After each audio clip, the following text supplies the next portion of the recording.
25 soldiers were walking into a kill box. They just didn't know it yet. The valley looked empty, felt empty. Lieutenant Grant had called it clear twice already. But Mara Collins, comms specialist, background noise, the woman nobody briefed on actual tactics, had stopped walking 40 meters back and was staring at nothing. Not nothing. Geometry. 3 elevated positions. Perfect triangulation. A synchronized kill window wide enough to swallow an entire patrol in under 8 seconds. She keyed her radio. "Sir, we need to stop." He didn't stop. And that's when everything almost ended. If this story already has you holding your breath, follow me to the end. Like this video? Drop your city in the comments below. I want to see exactly how far this story travels. The Karzal Valley was the kind of place that looked harmless from satellite imagery. That was the first problem. From above, you got rock and dust and the pale gray geometry of ridge lines stacked one behind the other like folded paper. You got a narrow corridor, maybe 80 meters at its widest, cutting through the high ground in a gentle, almost inviting curve. You got nothing that immediately read as threat. A terrain analyst sitting in an air-conditioned room 4,000 kilometers away had looked at this valley 3 days ago and written one word in the assessment field: passable. He'd moved on to the next grid square. From the ground, it was different. From the ground, you felt it before you saw it. The air sat too still. Not the comfortable stillness of a windless morning, but the specific pressurized stillness of a place that had been recently and carefully occupied. The light came in at angles that made depth judgment unreliable. Rock faces that looked 40 meters away were 120. And the acoustic signature of the place, the way sound moved, bounced, got compressed between the narrow walls and then swallowed by the rock faces above, was wrong in a way that most people couldn't name, but most people could feel in the back of their teeth if they were paying close enough attention. Most people weren't. Sergeant First Class Dylan Reese was walking point, which meant he was focused forward, scanning sectors, watching the ground for pressure plate sign, watching the high ground for movement. He was good at his job. He'd done 5 rotations across 3 theaters and more dismounted patrol hours than he cared to calculate. He read terrain well. He noticed when things were wrong. He just wasn't listening the right way. Behind him, the patrol spread out in modified staggered column, 12 meters of interval between each soldier, alternating left and right of the center line, weapons covering opposing sectors. 25 men moving through terrain that could swallow a platoon without a trace. They moved quiet.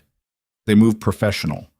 Most of them had done this kind of movement enough times that the physical execution had gone somewhere below conscious thought, which freed the conscious mind to do other things. Private First Class Hendricks, walking 4th position on the left, was thinking about a cheeseburger, specifically the double stack from a place back home in Meridian called Paulie's, opened since 1987, made their own sauce from scratch, put the cheese on before the patty came off the grill so it actually melted instead of just sitting there.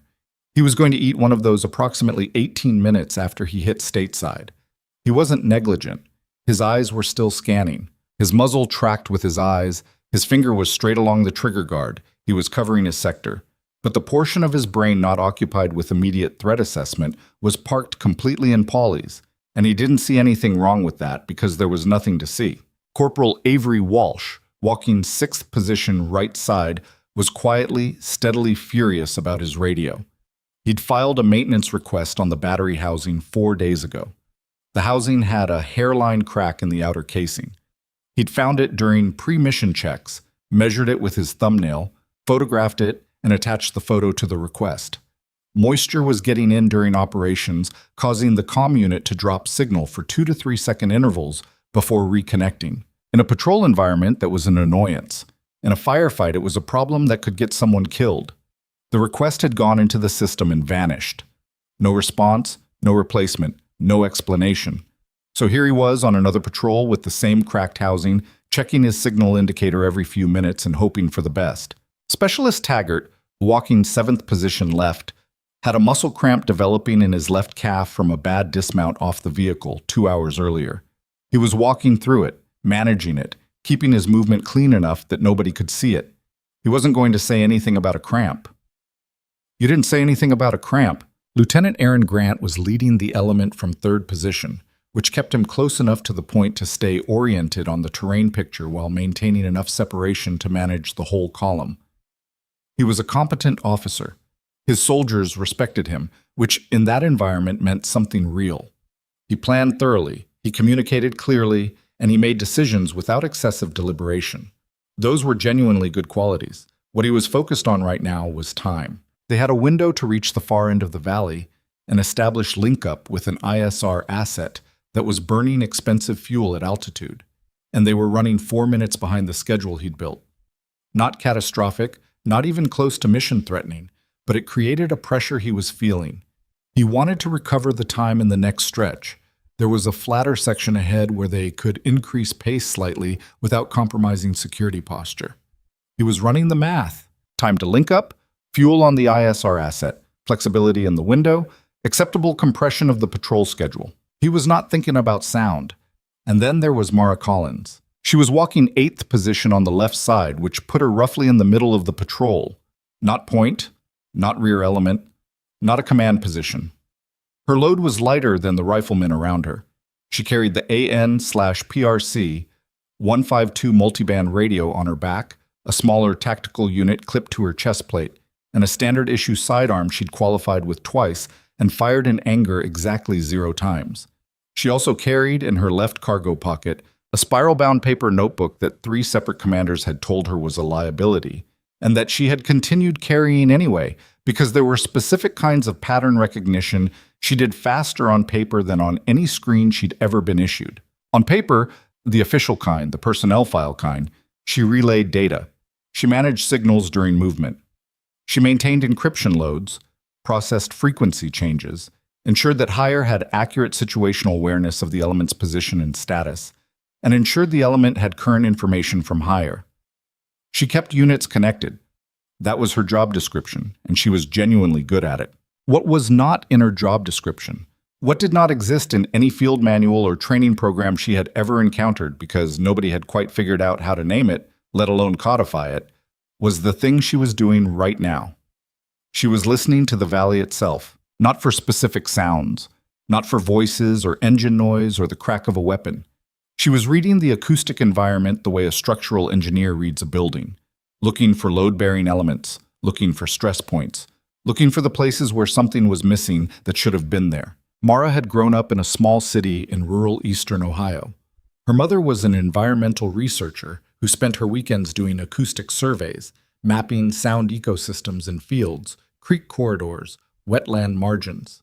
She would take young Mara out on Saturday mornings with handheld recording equipment and sit her down in tall grass and teach her to listen the way most people never learn to listen. Not for what was there, for what wasn't. The species that should be calling at this hour in this season and weren't. The silence that was shaped exactly like a predator. The absence that told you something upstream had been disturbed. Mara had done this as a child, sitting perfectly still in Ohio fields while her mother took notes in a different kind of spiral notebook. And she had been doing some version of it ever since. In different landscapes, at different scales, with different stakes. The stakes right now were very high. What she was tracking, what had shifted something in her chest about 6 minutes ago and had been building since, was the absence of a specific bird. A small ground finch native to this elevation band that nested in rocky outcroppings on exposed ridge faces and fed actively during mid-morning. She'd been hearing its call since the patrol departed, a short, repetitive trill that you stopped consciously registering after a few minutes, but that was nonetheless present, a constant in the background. Every exposed rocky face they'd passed, the birds had been there. 7 minutes ago, the calls had stopped. Not everywhere. Behind them, yes, still present. To their immediate left and right where the ridges were low and broken, yes. But the section of terrain directly ahead, the elevated flanks of the corridor they were approaching, the north ridge and south ridge, and the secondary shelf above the cutback on their left at approximately 600 meters, that entire section had gone acoustically dead. Birds vacated their positions when something large moved through and disturbed them. They also vacated when something was already there, already still, already holding position and waiting. The difference was one of duration. A disturbance caused by movement produced a wave of silence that moved with whatever caused it, and eventually faded as the disturbance passed. What she was hearing, what she wasn't hearing, was static, fixed. The silence was in a specific shape, located in specific places, and it had not moved in 7 minutes. Something was up there, something that hadn't moved in at least 7 minutes. She pulled the notebook from her cargo pocket with one hand, kept her rifle's muzzle angled forward and down the way it was supposed to be, and wrote 2 words with the pen she kept clipped to the cover. Elevated. Static. She put the notebook away. She keyed her personal comm to the patrol channel, kept her voice flat and professional. Bravo 6, comms over. Lieutenant Grant's voice came back fast and slightly clipped. He was a man who communicated in compressed, efficient bursts during movement, and who did not have patience for what he mentally categorized as unnecessary radio traffic. Go ahead, comms. I'm tracking an acoustic anomaly on our 12 o'clock and flanking high ground. North Ridge, South Ridge, and the secondary shelf at our left flank, approximately 600 meters. Request a brief halt to assess. Over. A beat of silence. Short. Define acoustic anomaly. Over. She kept her voice even. Bird population displacement consistent with stationary elevated presence. Absence pattern suggests 3 fixed positions. Over. The pause this time was longer. Comms. Mo. Do you have visual on a threat? Any signal intercept? Any electronic signature? Over. Negative on all 3, sir. This is environmental pattern analysis. Over. She could almost hear him process that. She had a sense from his silences of what he was doing with information. Sorting, weighing, filing. This one was going into a file she recognized.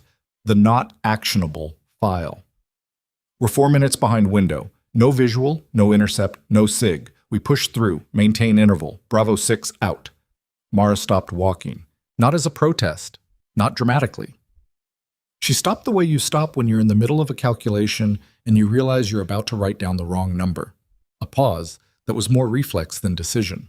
She stood in the patrol lane while the soldiers around her continued flowing past, and she looked up at the North Ridge. Reese, who had glanced back at the noise discipline break from his position at the front, caught the pause.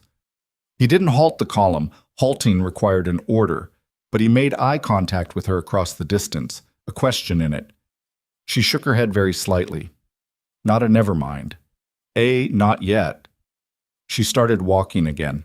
She pulled the notebook back out and worked fast, one-handed, pen moving in short, certain strokes.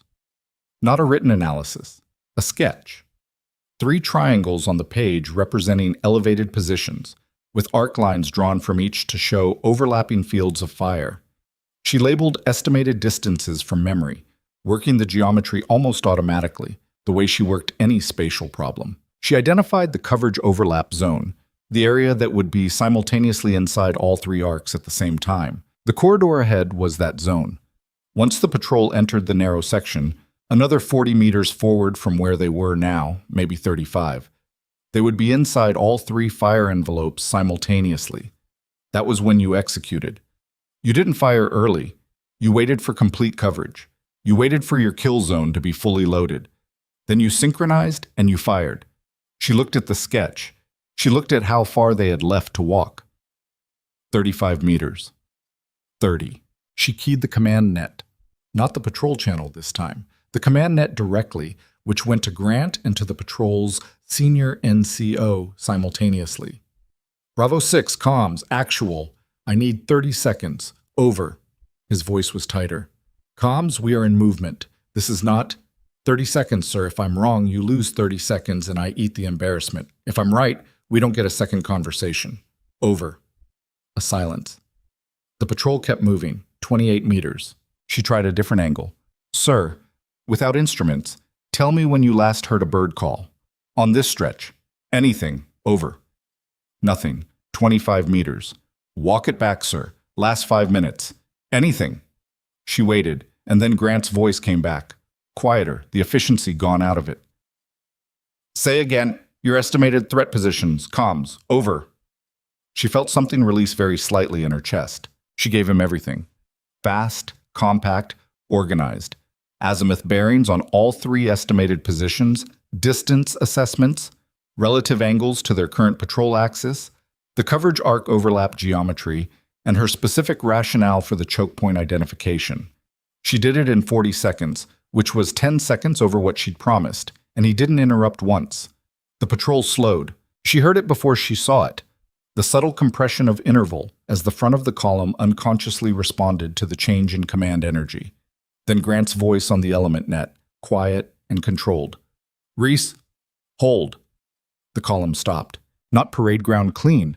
It was a field halt, each soldier reading the cue and immediately dropping to a knee and facing their sector, weapons up. It happened in about 4 seconds. Muscle memory and training doing the work so the conscious mind didn't have to.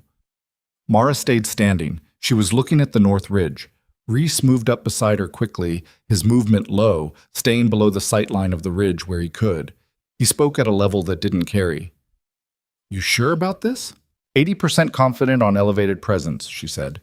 65 on coordinated positioning between the 3 locations. 90 on this choke point being the intended trigger zone. He absorbed that. "So you might be wrong. 1 in 5 chance I just killed our ISR link-up for nothing. Those are not comfortable odds." "No," she agreed. "But the other 4 outcomes are worse." He looked up at the ridge for a moment. He'd been to this valley once before. Different patrol, different year. He'd always had a feeling about the far end of it that he'd never been able to articulate. It wasn't threat assessment, it wasn't tactical analysis. It was more like the valley never felt finished, like it was always waiting for something to happen inside it. "What are you looking for?" he said. Scope glint. Micro movement on the ridgeline, dust disturbance from a position adjustment. Any discontinuity in the rock face that reads as human-made. She paused. "I probably won't see anything. They're good, but if we hold still long enough, they have to make a decision." "What decision?" "Whether to wait us out or abort, and either option requires them to do something." Reese chewed on that. "How long?" 2 minutes, maybe less." He looked at her for a moment with an expression she'd seen before. Not disrespect, not dismissal, something more complicated. The look of someone recalibrating a category they thought they had settled. He moved off toward Grant. Mara turned her attention back to the ridge. In her peripheral vision, she was aware of the soldiers around her.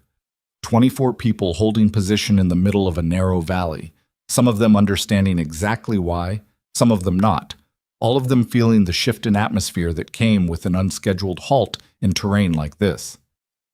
The mood in a patrol column changed when it stopped unexpectedly. A specific kind of attention came online. Every sound got louder. Taggart shifted weight from his left knee to his right. The movement was small and completely natural. His calf cramp had gotten worse, and he needed to relieve the pressure for a second. "Don't move." Mara said it without looking at him. Flat, certain. Taggart froze mid-shift, one knee still lifting. "Stay exactly where you are. Put the knee back down. Don't scratch, don't look around. Keep your eyes on your sector, and do not adjust your position." "What the—" "Taggart." That was Reese, already 3 positions away, not even looking back. Just his voice, carrying the weight of 5 rotations and no patience for argument. "You heard her." Taggart put his knee back down. Mara was aware of Walsh checking his radio signal indicator for the 3rd time in 2 minutes. She was aware of Hendricks, who had stopped thinking about cheeseburgers and was now focused forward with the particular alertness of someone who doesn't know exactly what's wrong, but has decided something is. She was aware of the specific, painful stillness that 25 people could produce when they understood the stakes of moving wrong. Grant was beside her now. He'd moved up quietly while she was tracking the ridge. He was a few years older than her, permanent high-altitude sunburn on his jaw and cheeks, the kind of eyes that spent a lot of time at distance. He was looking at the north ridge the same way she was. "Walk me through the geometry again," he said. Quiet, controlled, no more clipping. All of it. She used her hand to indicate positions, keeping the motion minimal and below the sight line where she could. Nothing that read from distance as active threat assessment. She showed him the overlapping arcs. She showed him the dead zone. She showed him where the patrol would have been in 90 more seconds of continued movement. He watched her hand. Then he looked at the ridge. "You built that from birds," he said finally. "From the absence of birds." He was quiet. "That's not doctrine." "No, sir? There's no FM for that." "Not that I've found." He worked his jaw once, the way she'd noticed he did when he was making a decision he wasn't entirely comfortable with. "If there's nobody up there," he said, "this is going to be a significant conversation with the S3. Yes, sir. I want to be clear. I understand that risk. I understand, sir. And you're still at 80. Still at 80. He looked at the ridge for one more moment. Then he keyed the command net and called it in. Grid coordinates for the 3 estimated positions. Request for overwatch element to move to observation and confirm or deny elevated presence. Request for a CAS check on the coordinates as a contingency. Then he waited. The patrol waited, 4 minutes and 11 seconds, which was a long time to hold 25 people motionless in a narrow valley with no hard cover and all the wrong sight lines. Taggart's calf was in genuine agony, and he did not say a word about it. Walsh checked his signal indicator, and for once was grateful when the unit was showing green. Hendricks had both hands on his rifle and was watching the south ridge with the focused attention of someone who had been told a specific thing and now couldn't unsee the shape of it. Reese crouched beside Mara again during the wait. "What are they doing up there right now?" he said, genuinely curious. "Trying to figure out why we stopped," she said. "We're 20-something meters outside the optimal engagement zone. We're static, but not in cover. From their perspective, something's off, but they can't confirm we've identified them." She kept her eyes on the ridge. "They're having a conversation right now. Whether to wait, whether to engage at suboptimal range, whether to pull back. Can they pull back without us seeing? Depends on how they came in and how disciplined they are." She paused. "If they're good, they came in at night and they've been in position since before dawn. If they've been there 6+ hours, they're tired and they want this over." Reese absorbed that. "So either they wait us out or they get impatient. Or option 3, she said, which is, they figure out that we know." She said it without particular drama, the way you state a fact that's simply true and isn't made more or less true by how you deliver it. But she watched Reese's expression register it, and she watched him look at the ridge with different eyes after that. The command net broke. The voice from the overwatch element, 2 two-man sniper teams that had been holding position on a ridgeline 2 kilometers to their south, was controlled and professionally flat, which was the sound of someone delivering significant information and keeping it tight. "Bravo 6, Overwatch. We have eyes on your north ridge. I can confirm 3 personnel. Elevated position, static. They appear to have optics oriented down your axis. Over." Nobody said anything. The silence lasted 3 full seconds, which was long enough that it had weight. Grant's jaw moved once. A small muscle near his right ear tightened and released. "Copy, Overwatch. 3 confirmed north ridge. Can you assess south ridge and secondary shelf? Over." "Stand by." A pause. The sound of radio carrier wave. "Bravo 6, south ridge, I've got 2 confirmed, possible 3rd. Difficult angle. Secondary shelf. 1 confirmed, working on the 2nd. Over." She was already doing the math. 6 to 7 shooters. 3 positions. All elevated. All oriented on the corridor their patrol had been 60 seconds from fully entering. If Grant had pushed through, if he'd added another minute and a half to the movement pace he'd been planning, the front of the column would have been inside the kill zone before anyone could have identified the source of the fire. In a canyon environment with overlapping fire from 3 elevated positions, the chances of breaking contact with meaningful casualties was negligible. There was no cover to break to. There was nowhere to go. 25 people. She didn't do that math. She already knew the answer. Grant turned to look at her. It was a particular kind of look. Not gratitude exactly, not apology either. Something more like a man recalibrating what he thought he knew about a situation, and by extension about the person standing in it with him. "Comms," he said quietly. "Sir." "You're at 100 now." She looked at the ridge. "Yes, sir." He held her gaze for one more second. Then he turned back to the command net, and his voice shifted into the flat, controlled efficiency of a man who had moved past the moment of doubt into the moment of work. "Overwatch, Bravo 6. I need fire solutions on all confirmed positions. Break. All Bravo elements, this is Bravo 6. Hold current position. Nobody moves until my word. We are in threat-adjacent posture. I say again, threat-adjacent posture. Possible hostile elevated on flanks in 12. Hold and await tasking. Out." The current moved through the column again. This time it was different from the first halt. The first halt had been uncertain. Nobody quite knew what they were stopped for, and uncertainty in a patrol produced a particular low-grade tension that was hard to manage. This halt was different. This one came with information. And information, even bad information, especially bad information, was easier to hold than not knowing. Reese moved quietly up the left side of the column, making eye contact with each soldier. No words, just the steady look that said, "We're in it. Stay with me. Do your job." It was the most efficient form of leadership she'd ever observed. No speech, no explanation, no false reassurance. Just one person's calm becoming transferable to the people around him. Walsh had both hands on his radio now, the cracked housing forgotten. He was monitoring the command net and ready. Hendricks was watching the South Ridge like it owed him money. Taggart's calf had gone from cramp to numbness, which was almost a relief. Mara opened her tactical kit. It was not standard issue. She'd been building her equipment loadout for 3 years, requesting specific items through official channels that periodically questioned why a communications specialist required this particular piece of equipment, making her case each time, winning some and losing some, and ultimately ending up with a kit that was approximately 60% standard issue and 40% the result of specific reasoning and specific conversations with specific people in the signals community who understood what she was trying to do.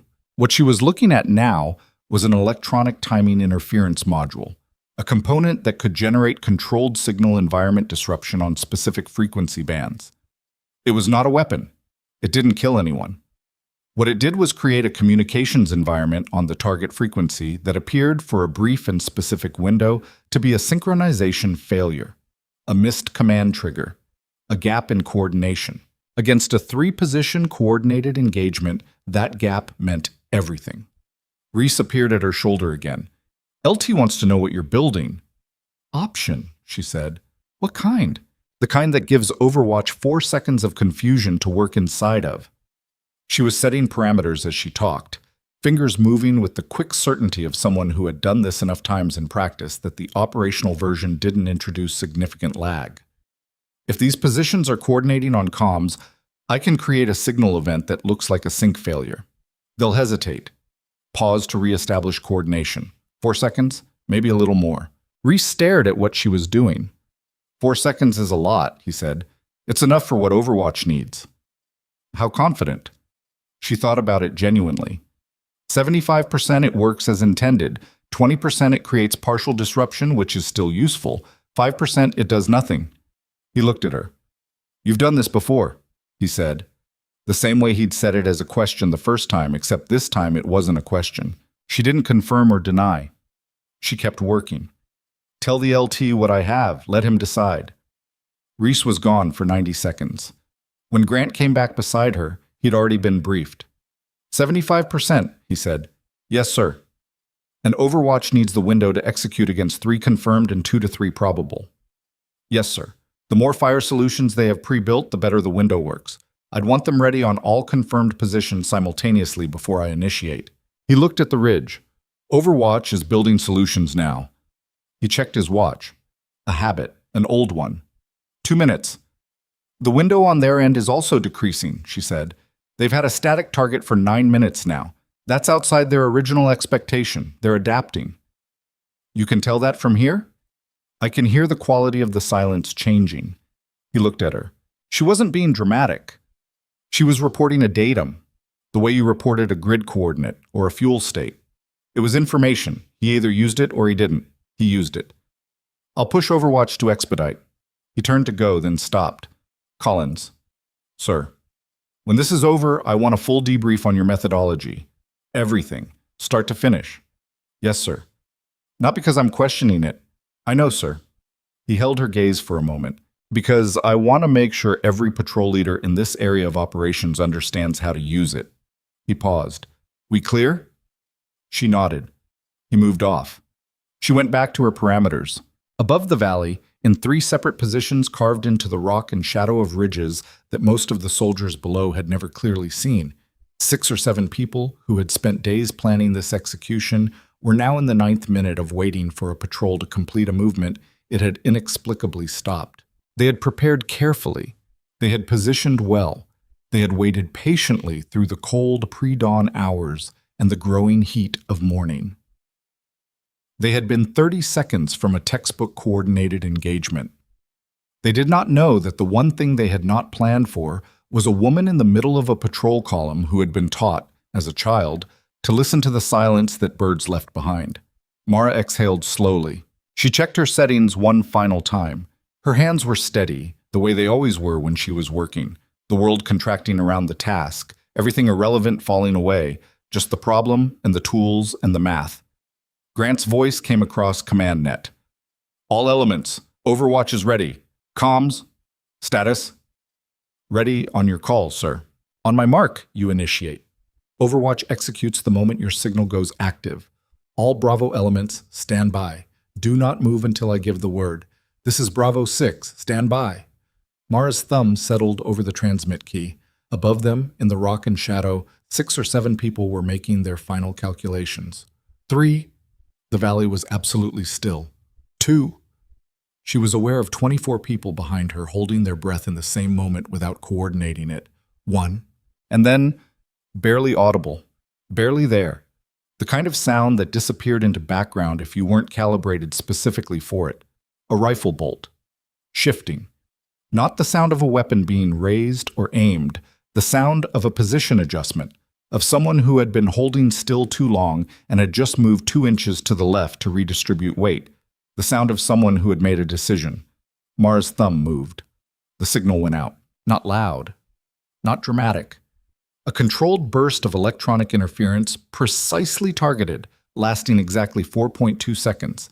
The duration she'd calculated would produce maximum coordination disruption without giving the positions enough time to manually override and resync. 4.2 seconds. In the valley below the ridges, nothing moved. Above them, everything changed. The first shot never came.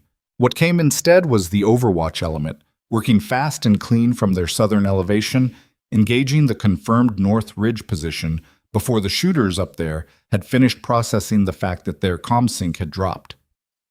The sound hit the valley a half second after the first shooter went down.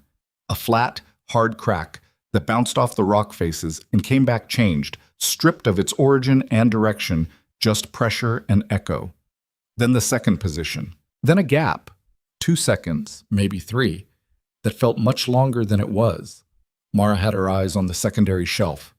The difficult angle, the one the Overwatch team had called probable but not confirmed. The gap stretched. Third position, she said into comms. Secondary shelf. They're compensating. They've lost the other 2 and they're trying to reacquire on their own. Grant was already on it. Overwatch Bravo 6, third position, secondary shelf, left flank. Do you have a solution? Over. The reply came back taut.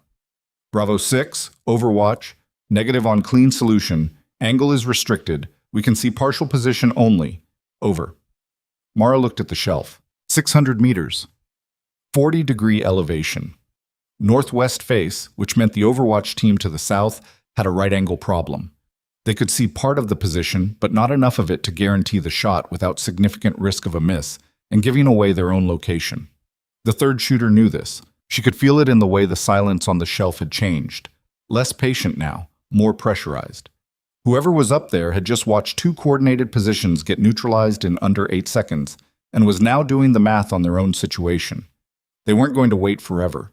They were going to do something, and the range of things they could do included taking a compromised shot at the valley floor just to inflict damage before extracting. 25 people on the valley floor with no hard cover. A compromised shot from 600 meters with a scoped rifle was still a very effective thing. Grant, she said. She dropped the sir. He noticed, didn't comment. I need you to listen to me for about 30 seconds. He turned.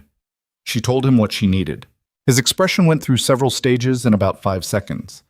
The first stage was the automatic resistance of a man being asked to do something that violated his instincts. The second stage was the calculation, risk versus outcome, probability versus cost. The third stage was something she didn't have a clean name for. The stage where a person decides to trust someone they haven't fully trusted yet. That's not a small ask, he said. No, sir. If you're wrong about the angle, I'm not wrong about the angle. She said it without heat, without defensiveness. Just a fact being stated. I've been looking at that shelf for 11 minutes. I know where the dead ground is. I know the arc they can reach from that position, and I know what they can't see from there. I need 30 meters of controlled movement from 2 people, and I need it in the next 90 seconds before they decide to take a shot anyway. Grant looked at Reese. Reese was already looking at the shelf. She's right about the dead ground, Reese said quietly. I've been watching it too. There's a rockfall section at the base of the cutback. Anything inside 15 meters of that face is outside their depression angle. You're sure? No, Reese said. But I'm 60% sure, and 60% is better than waiting for them to decide for us. Grant stood very still for exactly 4 seconds. Mara counted them. Who goes? He said. Me and Taggart, Reese said. Taggart has a leg issue. Taggart can walk. He just can't run pretty. Reese glanced at the specialist in question, who had been listening to this exchange with the expression of a man who has just been voluntold for something and is processing the full implications. Can you move? Taggart looked at his leg, looked at the shelf. Yeah, he said. I can move.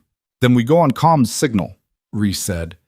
He said comms the way he might say doc or 6, not a job title anymore, something closer to a call sign, something that had shifted meaning in the last 20 minutes. Collins, you're running this. Tell me when. She was already back on her kit. The second interference burst needed to be different from the first. The first burst had targeted a synchronized command signal, 3 positions coordinating on a shared trigger frequency. The third position no longer had that signal to coordinate with.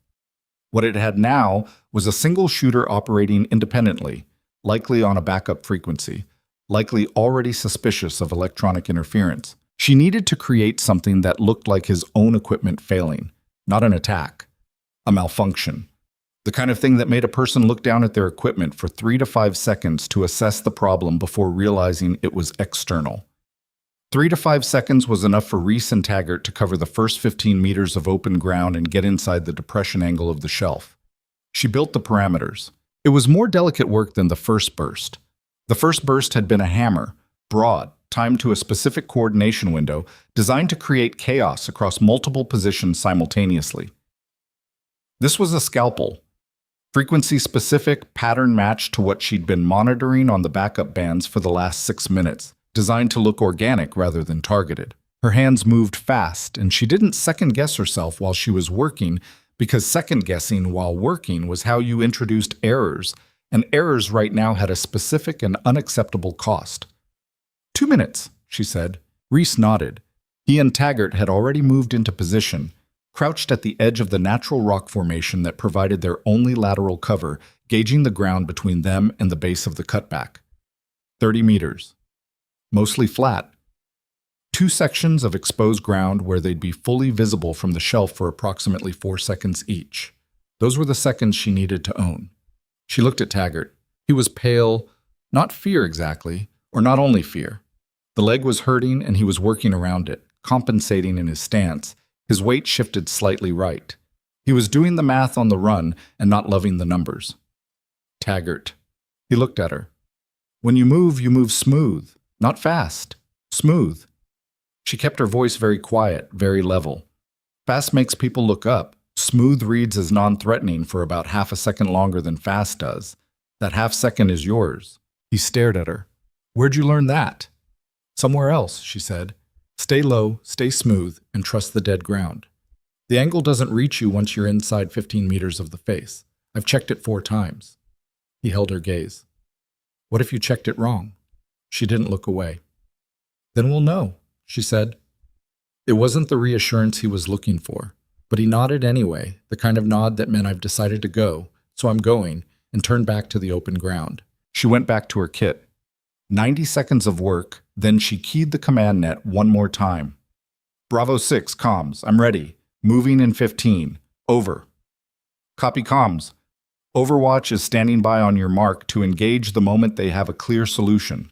Over. Tell them, the moment the position breaks cover to assess their equipment, they'll have approximately a 3-second window. It'll close fast. Over. Understood. Overwatch copies. Standing by. Over. She looked at Reese. He looked back. She held up 3 fingers. 2. 1. She hit transmit. Reese and Taggart moved. She watched them go. Not with the anxious attention of someone hoping they made it, but with the focused monitoring of someone tracking a variable in a calculation she'd already run. They moved low and smooth exactly the way she'd said, and they covered the first exposed section in the precise window she'd opened for them.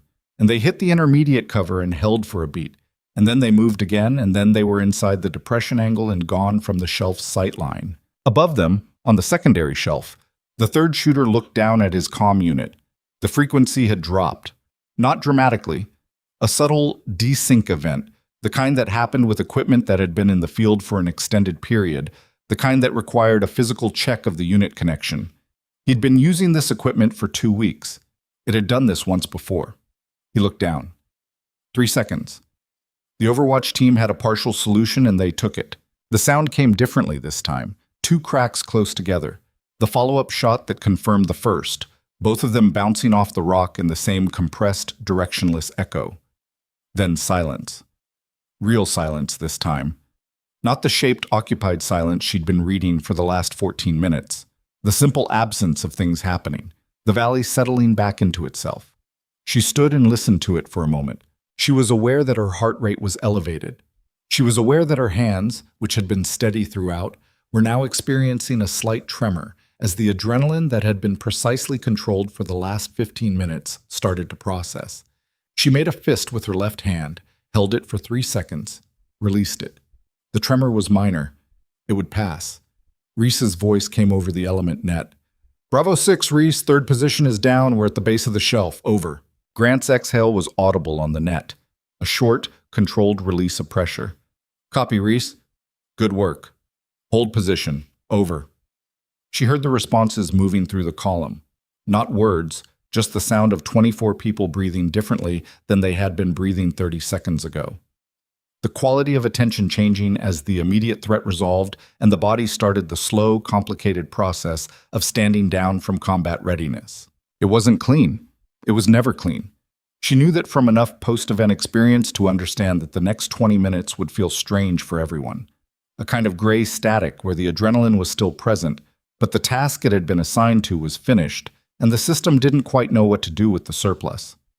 Grant was beside her. He didn't say anything immediately.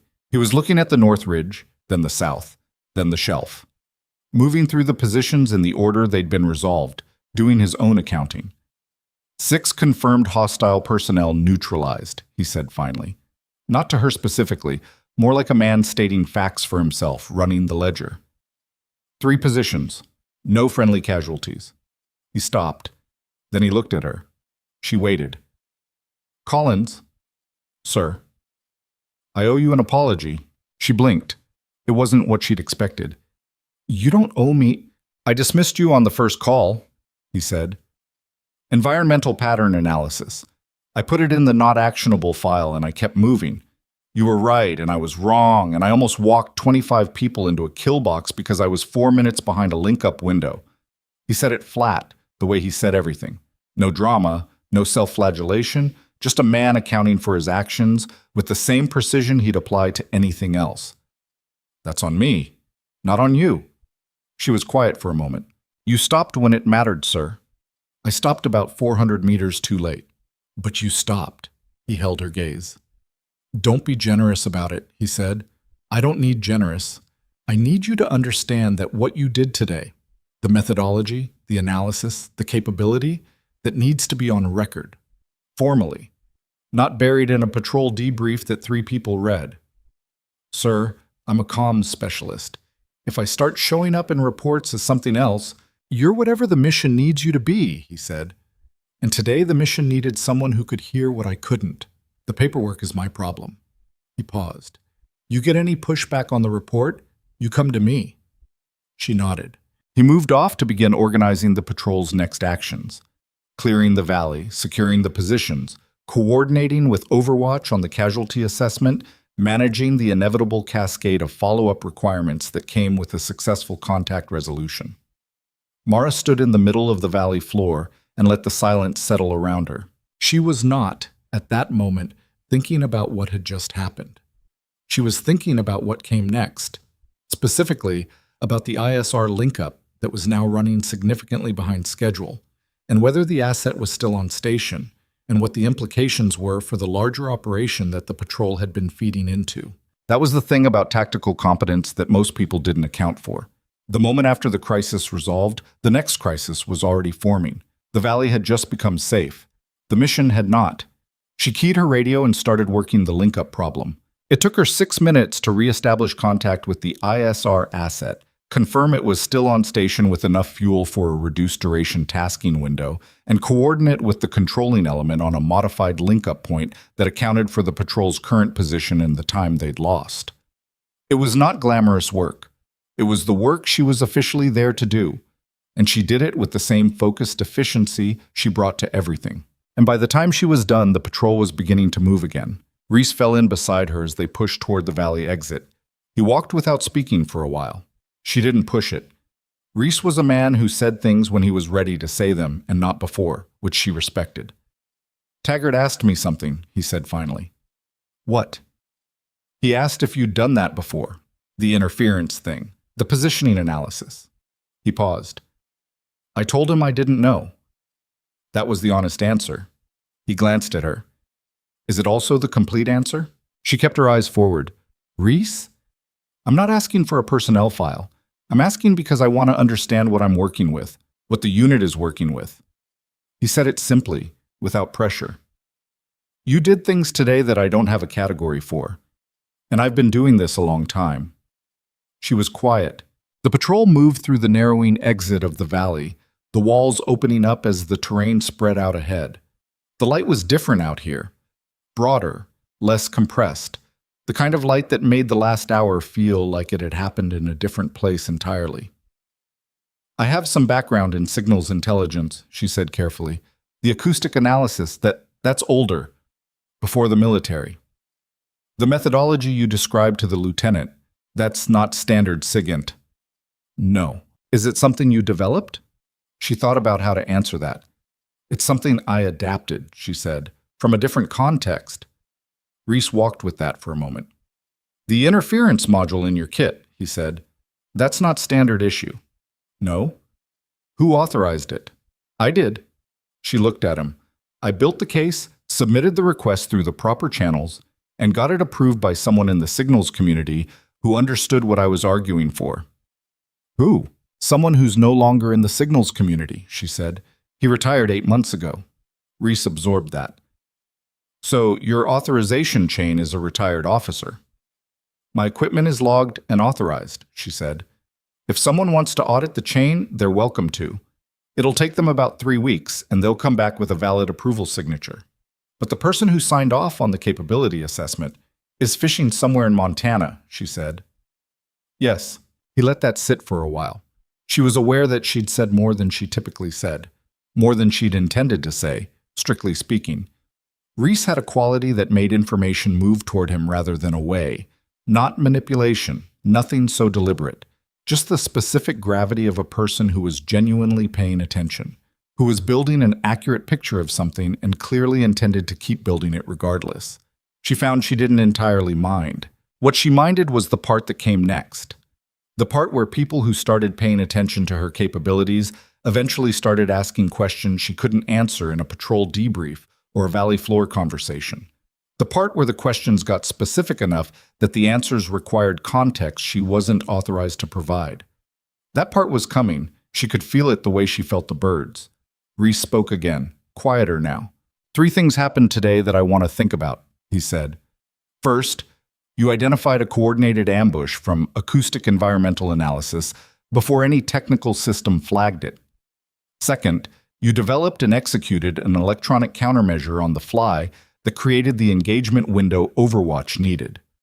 Third, you did a positioning analysis of the third shooter's depression angle that was accurate enough for me to trust my life on it without hesitation. He paused. Those are 3 different disciplines.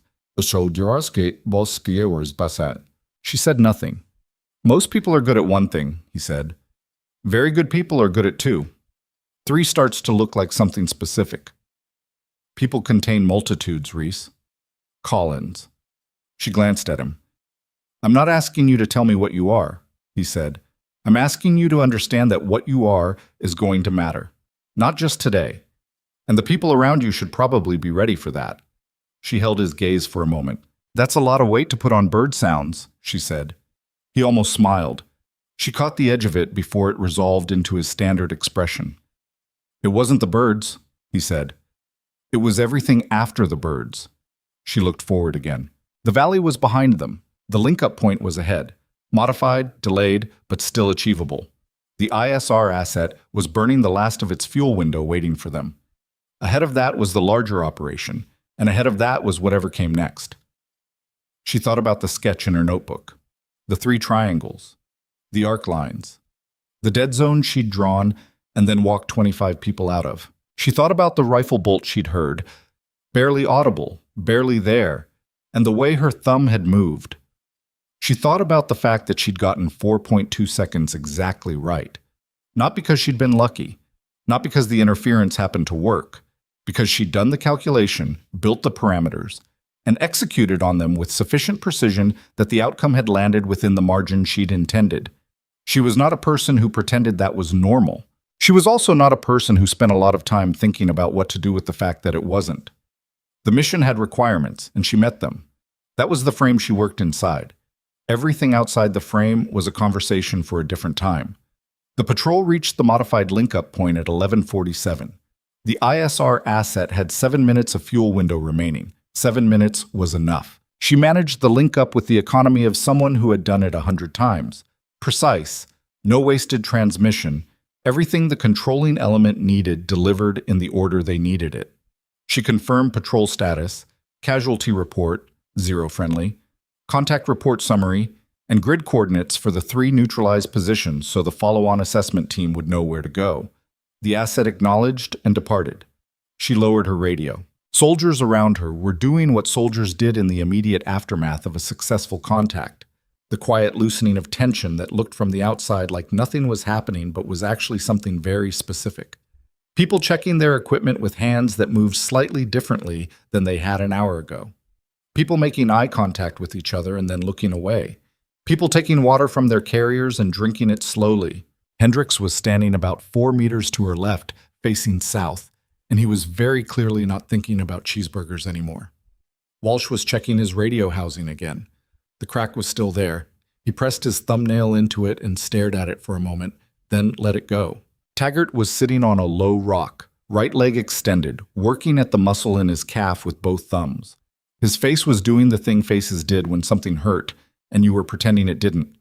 The almost neutral expression with just enough tightness around the eyes to tell you the truth. She walked over. "Let me see it." He looked up. "It's fine." "I didn't ask if it was fine." She crouched. "Let me see it." He hesitated, then extended the leg fully.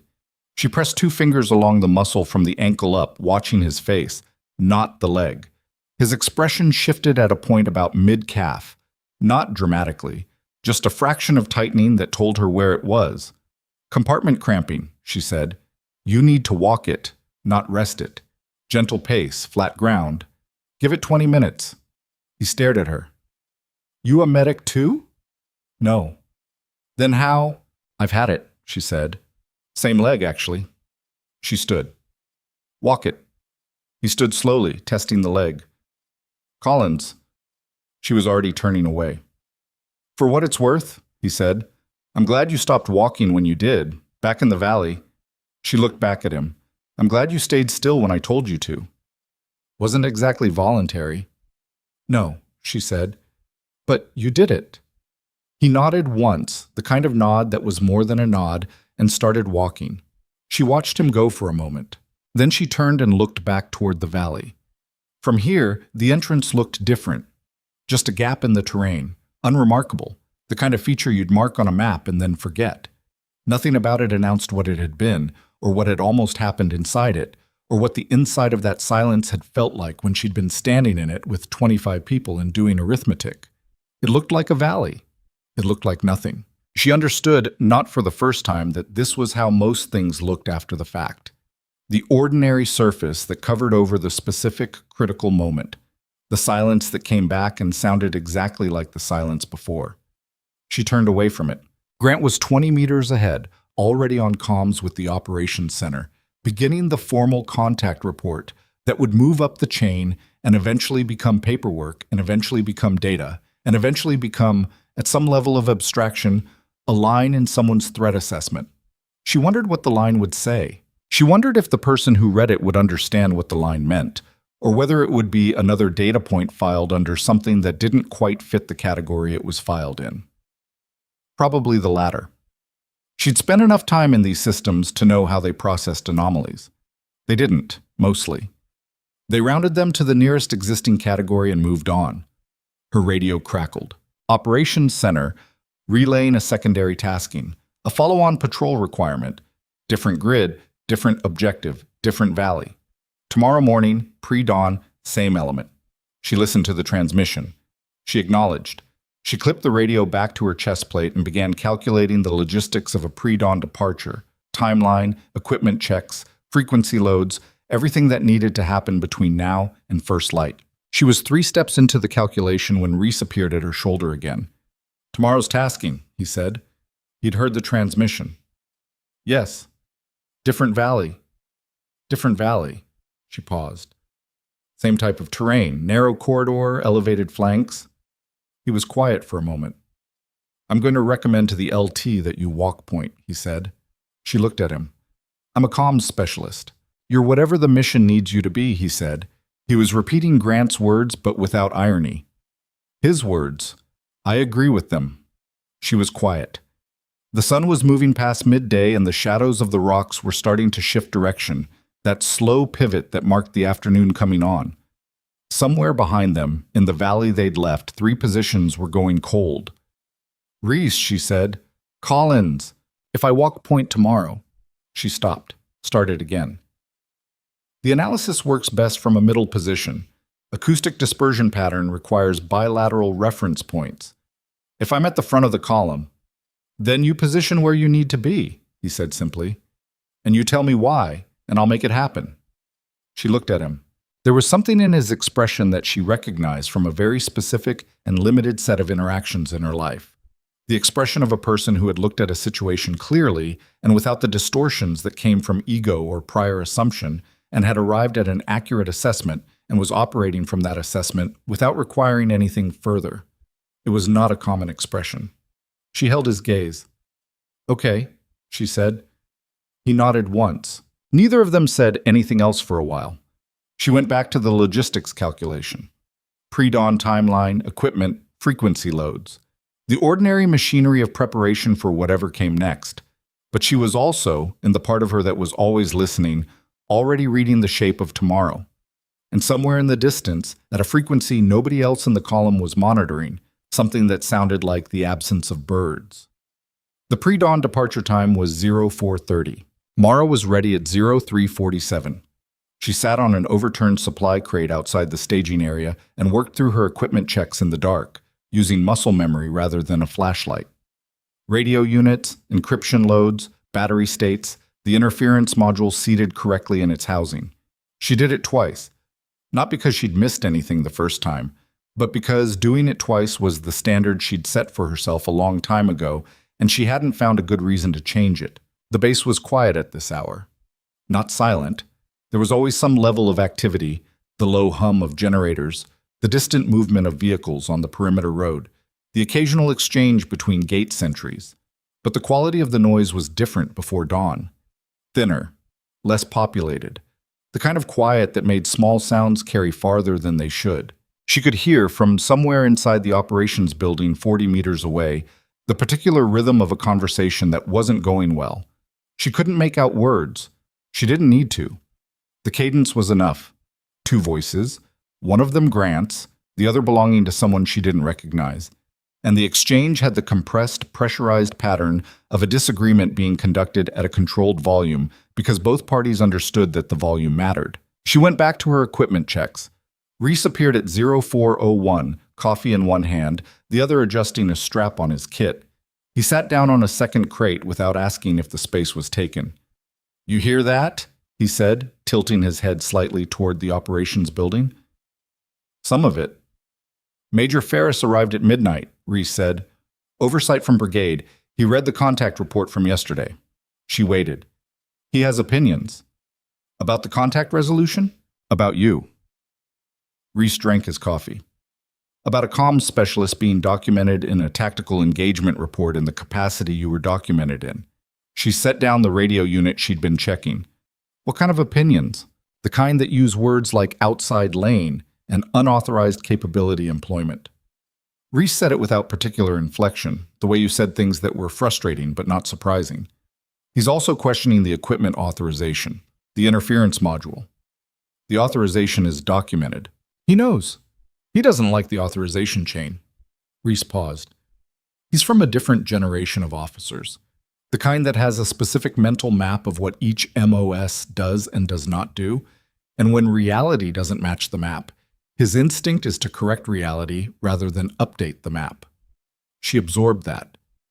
Is he going to pull me from the patrol? He's trying to. Reese finished his coffee. Grant is pushing back. She was quiet for a moment. Grant doesn't need to. Grant thinks he does. Reese set his cup down. And for what it's worth, so do I. She looked at him. Because of yesterday. Because of yesterday and because of what I think tomorrow looks like if you're not on it. He said it plainly. The Nasser corridor. The valley on today's tasking. I've been in it once before. Different unit 2 years ago. We lost 2 people in there. Ambush from the northern shelf complex, 3-level elevation, overlapping fire we didn't identify until contact was already initiated. He stopped. We might have identified it earlier with different eyes.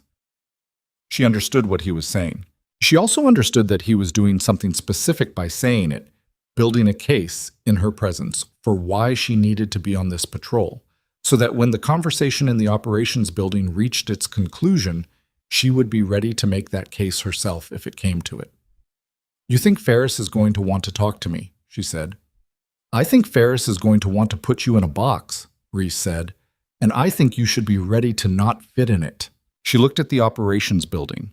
The voices inside had gotten slightly louder, which meant the conversation had moved past the stage of controlled professional disagreement into the stage where control was becoming harder to maintain.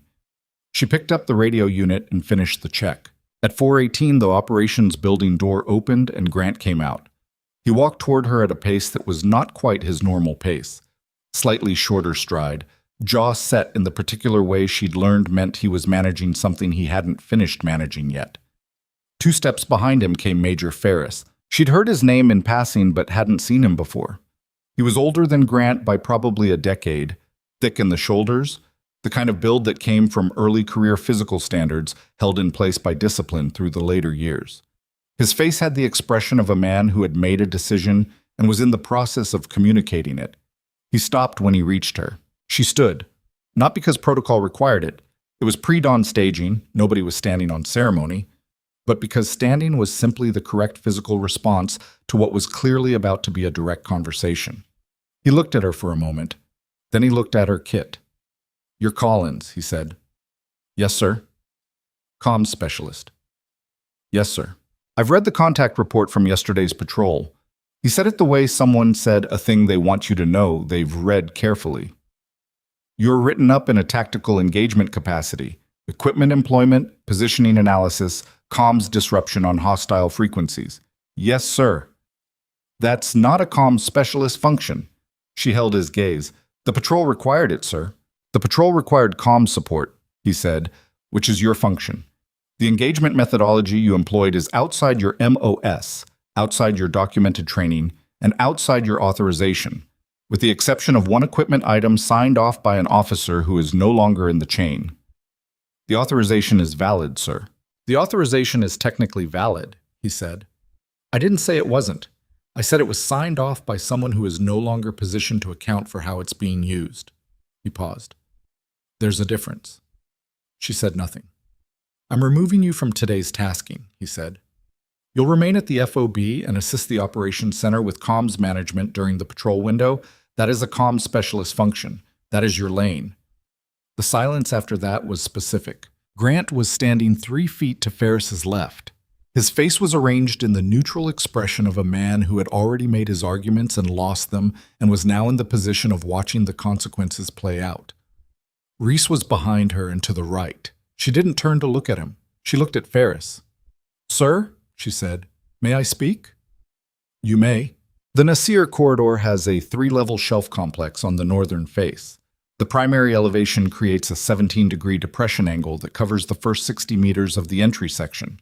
The secondary shelf, the one that was misidentified on the pre-mission terrain analysis 2 years ago, actually extends 40 meters further west than the current map shows, which means the effective kill zone is larger than it was documented as during the incident that resulted in 2 casualties. She stopped. Let that sit for exactly 2 seconds. I identified that discrepancy from topographic imagery analysis yesterday afternoon during the planning cycle. The patrol currently has the wrong terrain picture for the most dangerous section of today's route. Ferris's expression did not change.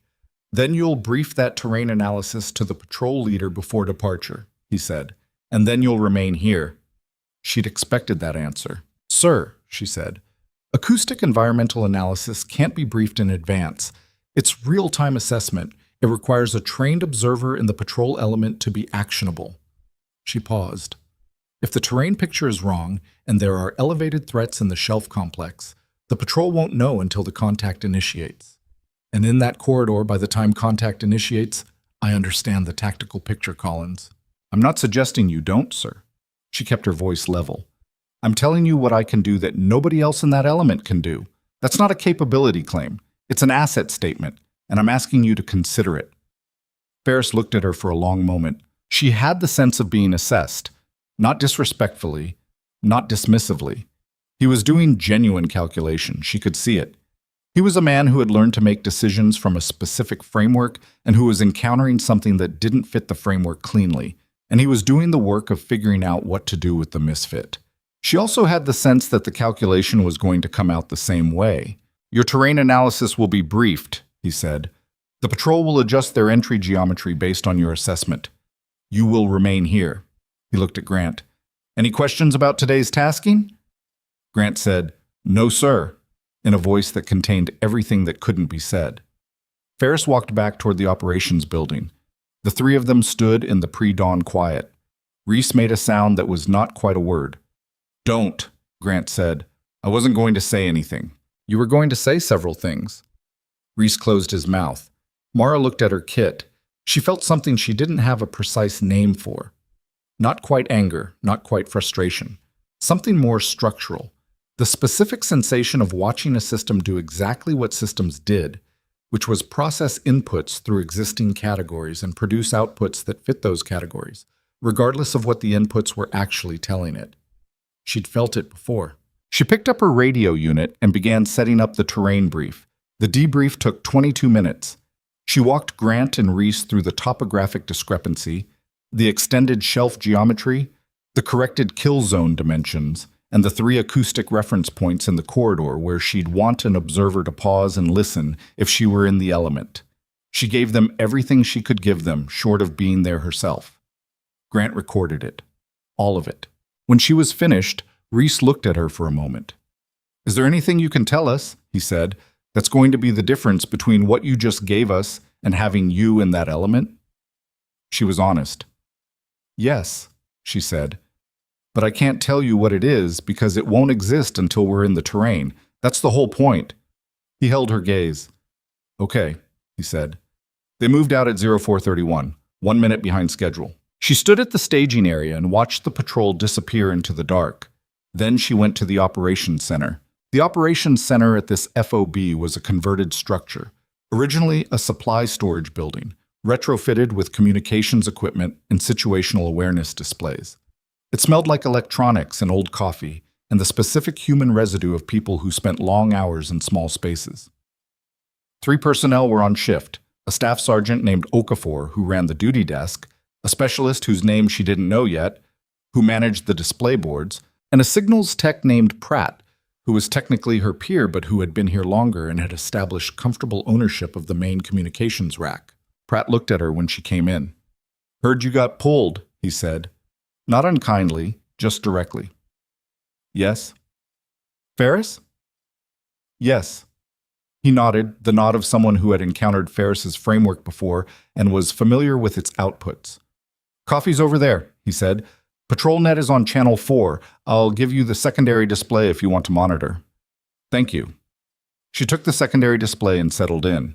The next 2 hours were the specific, pressurized quiet of a monitoring watch.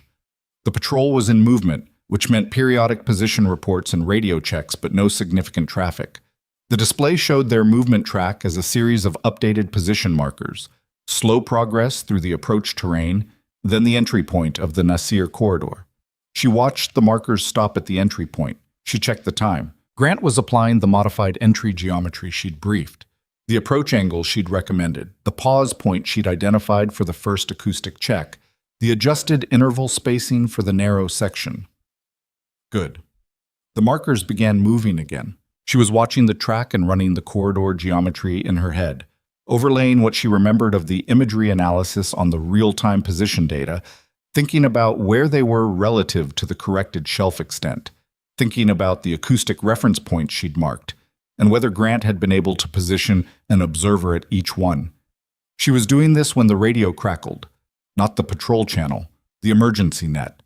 Okafor straightened at the duty desk. The voice on the emergency net was controlled but carrying something underneath the control, the specific frequency that voices picked up when the situation was moving faster than the plan.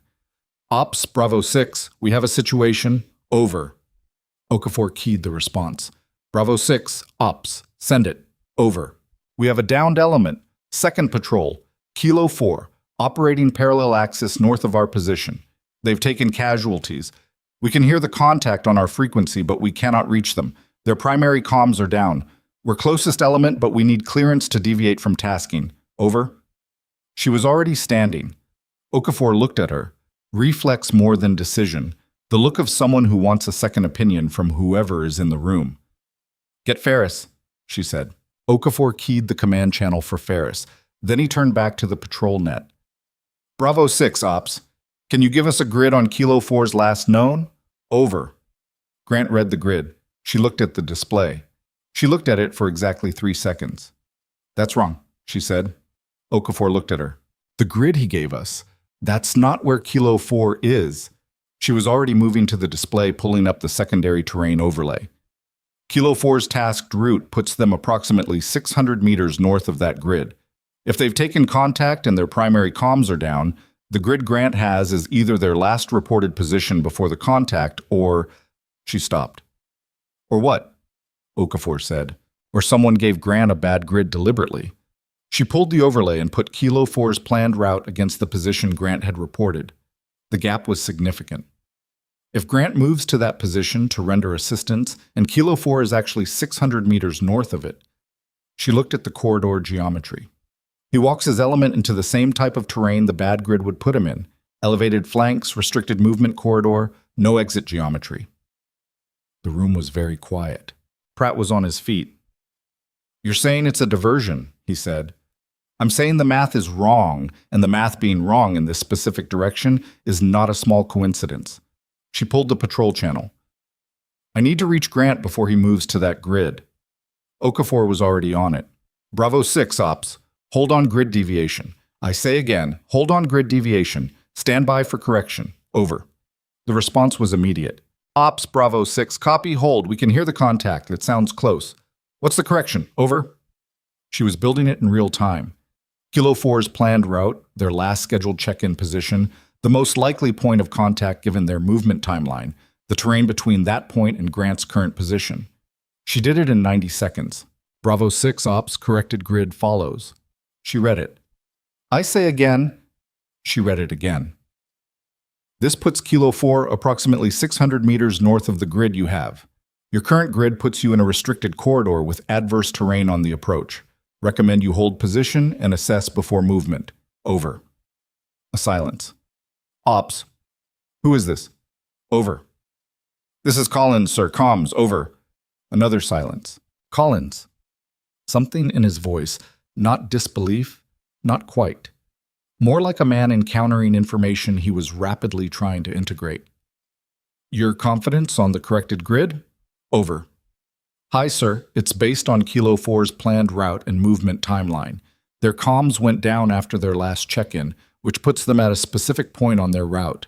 That point is 600 meters north of what you have. She paused. But you should confirm before you move to either grid. Over. How do I confirm without reaching Kilo 4? She thought about it. Try their emergency backup frequency, she said. Not their primary, not their secondary, the emergency tertiary. It's a different system. Separate battery, separate unit. If their primary went down in a contact, the tertiary might still be live. She read him the frequency. It's not in the standard quick reference because most people forget it exists. Over. A longer silence. She stood in the operations center and waited. Pratt was watching her. Okafor was watching her. The display showed Grant's position marker, static, holding. Then the radio broke. A different voice, rougher, slightly breathless, the vocal quality of someone transmitting from a position that was not optimal. Any station this net Kilo 4, we are in contact. Taking fire from northern elevation. Requesting immediate support. Grid follows. The grid was 640 meters north of what Grant had been given. She was 40 meters off on the estimate. She'd take it. Bravo 6, Ops, Okafor transmitted. You copy Kilo 4? Over. Copy all. Grant's voice was moving now. She could hear the change in his breath pattern, the slight compression of radio noise that came with physical movement. We're deviating to support. Corrected grid. Moving now. Out. Ferris appeared in the doorway.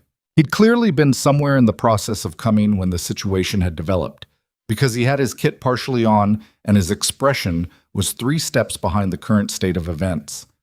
He looked at the display. He looked at Okafor. Report, he said. Okafor reported. Fast, clean, everything in order. Ferris listened. Then he looked at Mara. She met his gaze. He didn't say anything for a moment. The grid discrepancy, he said. You caught that from the display? Yes, sir. How quickly? 3 seconds. He held her gaze. And the tertiary frequency for Kilo 4? Standard emergency protocol, sir? It's in the equipment documentation. She paused. Page 47 of the frequency management guide. Most people don't read past page 12. He looked at her for another moment. Then he looked at the display. Kilo 4 and Bravo 6 were converging. Grant's element moving north at speed toward the engaged patrol. The contact had been audible on the net for the last 4 minutes and was still ongoing, intermittent fire from the northern elevation that Kilo 4 was maneuvering against with reduced communications capability. What do they need from us? Ferris said. He was asking the room, but he was looking at her. CAS support on the northern elevation, she said immediately. Kilo 4's movement is constrained. They can't maneuver north effectively under fire without suppression from above. If we can get rotary assets on the northern shelf complex. She moved to the display and indicated the terrain. This section. The elevation advantage the hostile element has disappears if we put a bird here. It changes the geometry. He looked at the terrain she'd indicated. Do we have rotary available? 1 asset on standby at the forward refuel point, Okafor said. 12 minutes flight time. Get them moving, Ferris said. He said it to Okafor, but the decision had been built on her analysis, and she thought he knew it. Okafor was already on it. She went back to the display. For the next 47 minutes, the operations center ran at a level of controlled intensity that she found clarifying in the specific way that only actual operational stakes produced. Not training, not exercise. Real people in real terrain with real consequences moving across a real display, while she managed the communications picture, coordinated the CAS asset approach, maintained contact with both Bravo 6 and the recovering Kilo 4 element, and kept Ferris and Okafor oriented on a situation that was moving faster than the standard reporting cycle could track. She did 6 things at once, and she did all 6 of them correctly. She did not think about whether she was in her lane. At 0714, the CAS asset reported the northern elevation clear. At 0719, Kilo 4 reported contact broken. At 0731, both elements reported consolidated position and began accounting. Kilo 4 had 2 personnel with non-life-threatening injuries, 1 gunshot wound to the lower leg, 1 fragmentation injury to the left forearm. Both walking wounded, both stable. The patrol's primary communications had failed due to a battery housing failure. Not combat damage, equipment failure, the kind that got logged in maintenance reports, and occasionally killed people. Not today. Okafor leaned back in his chair and exhaled the long exhale of someone who had been holding something for 50 minutes and was now putting it down. Pratt said, "Hell of a watch," and meant it. Mara stood at the display and looked at the two position markers, Kilo 4 and Bravo 6, sitting close together on the northern terrain, accounting their people, beginning the movement back. Ferris had been standing in the center of the room for the last 47 minutes, moving only to look at the display or to receive a report, saying very little. He had, at a certain point during the CAS coordination sequence, stopped asking for clarification before approving her recommendations, and started approving them as she made them. She wasn't sure exactly when that had happened, somewhere around minute 20. She became aware that he was looking at her. She turned. He held her gaze for a moment that was slightly longer than a standard officer-to-soldier look, the kind of moment that had some accounting in it. "Collins," he said. "Sir?" "Sit down." She sat on the edge of Pratt's vacated chair. He pulled a chair from the duty desk and sat across from her. It was an unusual thing for a major to do in an operations center, pull up a chair and sit at eye level with a specialist. She registered it. "Tell me something," he said. She waited. "How long have you been doing this?" She considered her answer. "Comms work, sir? 4 years?" "That's not what I asked." A pause. "The other work," he said. "The pattern analysis, the acoustic methodology, the grid discrepancy catch, the tertiary frequency. That's not in any quick reference document I've encountered in 22 years of service. Page 47 of Collins." She stopped. He looked at her steadily. "I'm not looking to jam you up," he said. "I want to understand what I'm looking at, because what I've seen in the last 50 minutes is not a comms specialist. And what I read in that contact report last night is not a comms specialist. And the woman who briefed me correctly on the terrain geometry for Kilo 4's position before we'd confirmed it is not a comms specialist." He leaned forward slightly. "So what are you?" She was quiet for 5 seconds. In those 5 seconds, she did a specific calculation, not tactical, not mathematical. The kind of calculation you did about people, about what they were actually asking versus what they said they were asking, about what was safe and what wasn't, and what the consequences of the wrong answer looked like. Ferris was waiting. He wasn't impatient. He had the particular patience of a man who understood that some information required time to arrive and who was prepared to give it that time. "I was in a different capacity before this assignment," she said carefully. "What capacity?" "One that involved pattern recognition, signals analysis, and counter-coordination work in complex terrain environments." She held his gaze. "I can't give you more than that without authorization I don't currently have." He studied her. "How long ago?" 18 months? And your current assignment?" "Was a lateral move into comms specialist role." She paused. "Administrative." He let that word sit in the air. "Administrative," he repeated. "That's the official characterization, sir. But not the actual one." She said nothing. He sat back. She watched him rebuild the picture. She could see it happening, the way information that had been sitting in separate categories was being reassembled into a shape that was closer to the truth of what was in front of him. It was the same process she ran on terrain and sound and signal patterns, except he was running it on her. He was better at it than most people. "Someone put you here," he said. "In this unit, in this role." Not a question. She held his gaze. "Sir," she said, "I can tell you that everything I've done in this assignment has been within the scope of what I was authorized to do. I can tell you that the equipment I carry has valid approval. I can tell you that the outcomes have been consistent with mission requirements." She paused. "Beyond that, I'd ask that you direct further questions through official channels. And those channels will tell me what? That I'm a comms specialist," she said, "assigned to this unit in support of the current operational cycle." Ferris stared at her. She stared back. Something shifted in his expression. Not quite acceptance, not quite surrender. The movement of a man who had encountered a wall and was deciding whether to keep pushing it or acknowledge that the wall was structural. He stood. He put the chair back. He stood at the display for a moment, looking at the two position markers moving south, Kilo 4 and Bravo 6 together, 47 minutes of acute crisis now resolving into the ordinary work of bringing people home. "Collins?" he said. His voice had changed. The assessment in it was gone. What replaced it was something more complicated and harder to name. "Sir?" "The terrain brief you gave Grant before departure this morning." He was still looking at the display. The corrected shelf geometry. Yes, sir. That brief was accurate. Yes, sir. He was quiet for a moment. Bravo 6 didn't enter that corridor the way they normally would have, he said. They used your entry geometry. Another pause. If they'd used the standard approach, he didn't finish the sentence. She didn't need him to. He stood at the display for another moment. Then, without looking at her, he said, You're on the next tasking. She held very still. Sir? You're on the next tasking, he said again. Same flat, certain delivery, no elaboration. The decision of a man who had run his calculation and was done running it. I'll sort out the paperwork. He walked to the door, stopped, didn't turn around. Page 47, he said. Sir? Of the Frequency Management Guide. He paused. I'm going to read the rest of it. He left. The operations center was quiet.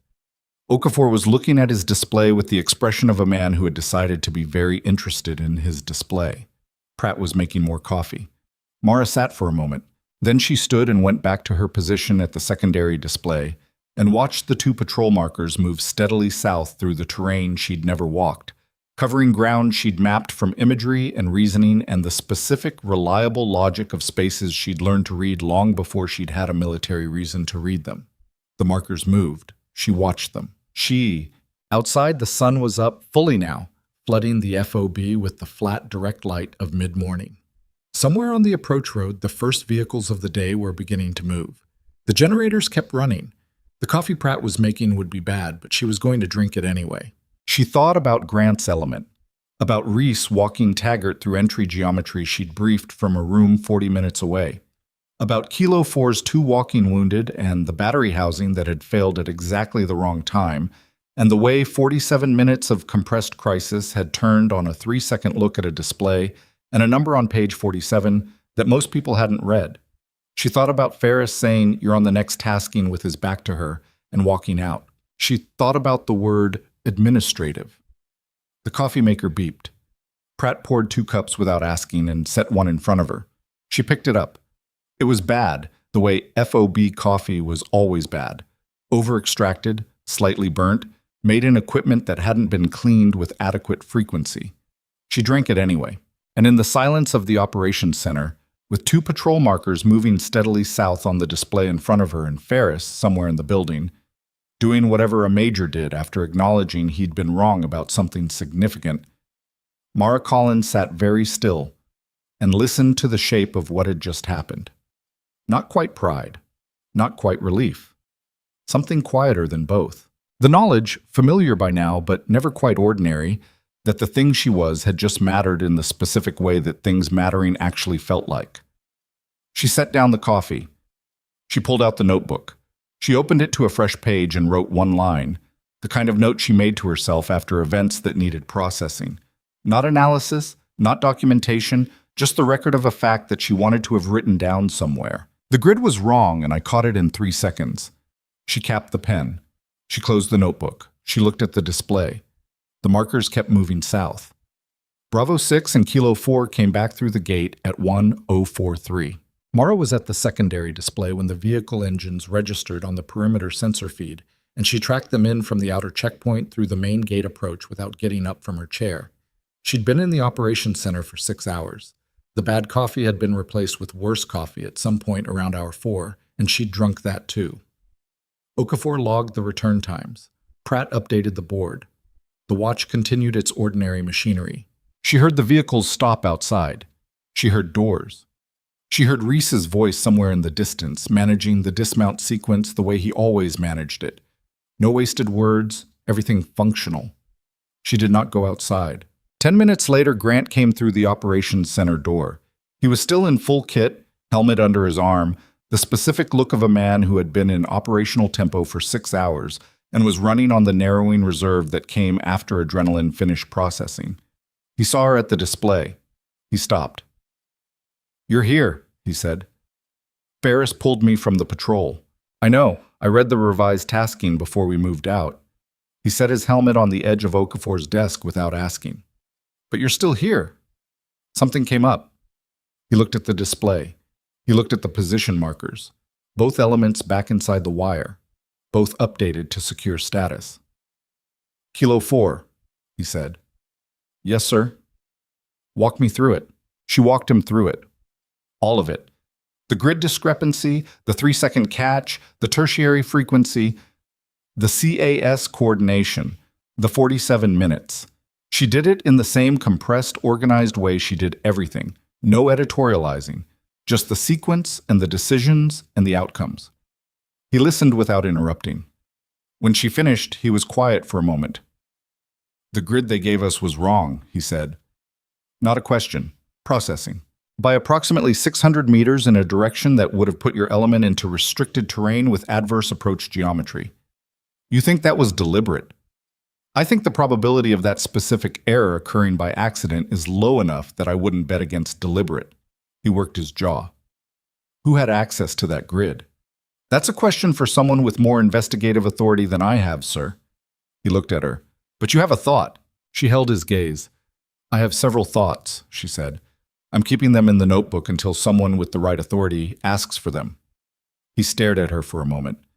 The expression on his face was the one she'd started to recognize. Not frustration, something more layered. The look of a man who kept discovering that the person standing in front of him had a room behind the door he'd been looking at, and every time he opened the door, there was another door. Collins, he said. Sir? Who are you? It was the second time in 12 hours someone had asked her that question in exactly those words. She gave him the same answer she'd given Ferris. Comms specialist, she said. Assigned to your unit. He held her gaze for 3 more seconds. Then he picked up his helmet. Debrief in 30 minutes, he said. Full element. You're in it. Ferris authorized. I'm authorizing it, he said. Any questions about that, Ferris can find me. He left. She turned back to the display. Okafor had been doing a very thorough job of staring at his own screen for the last 4 minutes. Okafor, she said. Ma'am. You don't have to do that. He looked up. Do what? Pretend you didn't hear any of that? He considered that for a moment. I was raised to mind my business, he said. Good policy. Mostly, he said, and went back to his screen.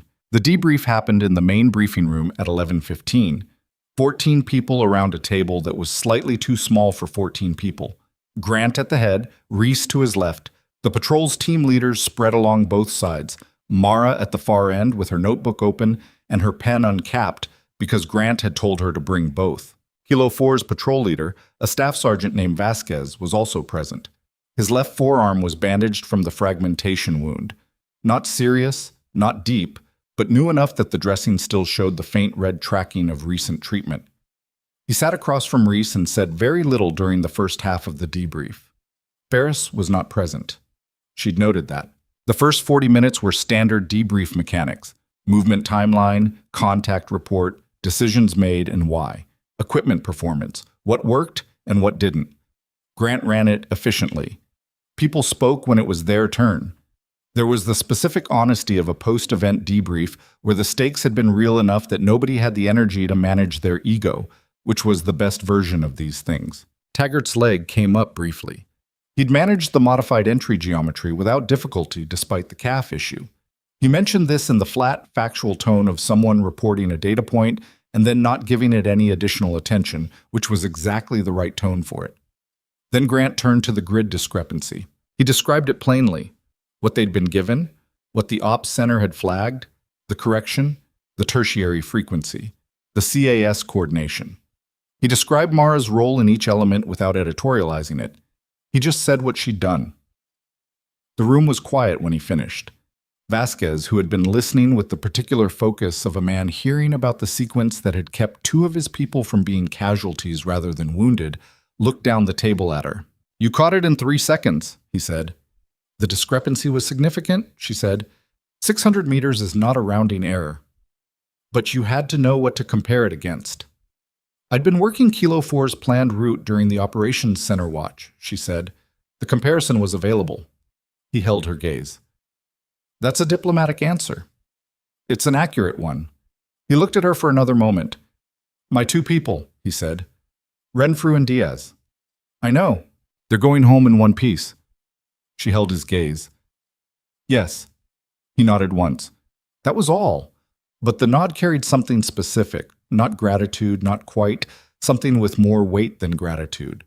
The acknowledgement of a debt that couldn't be quantified and that he clearly intended to remember.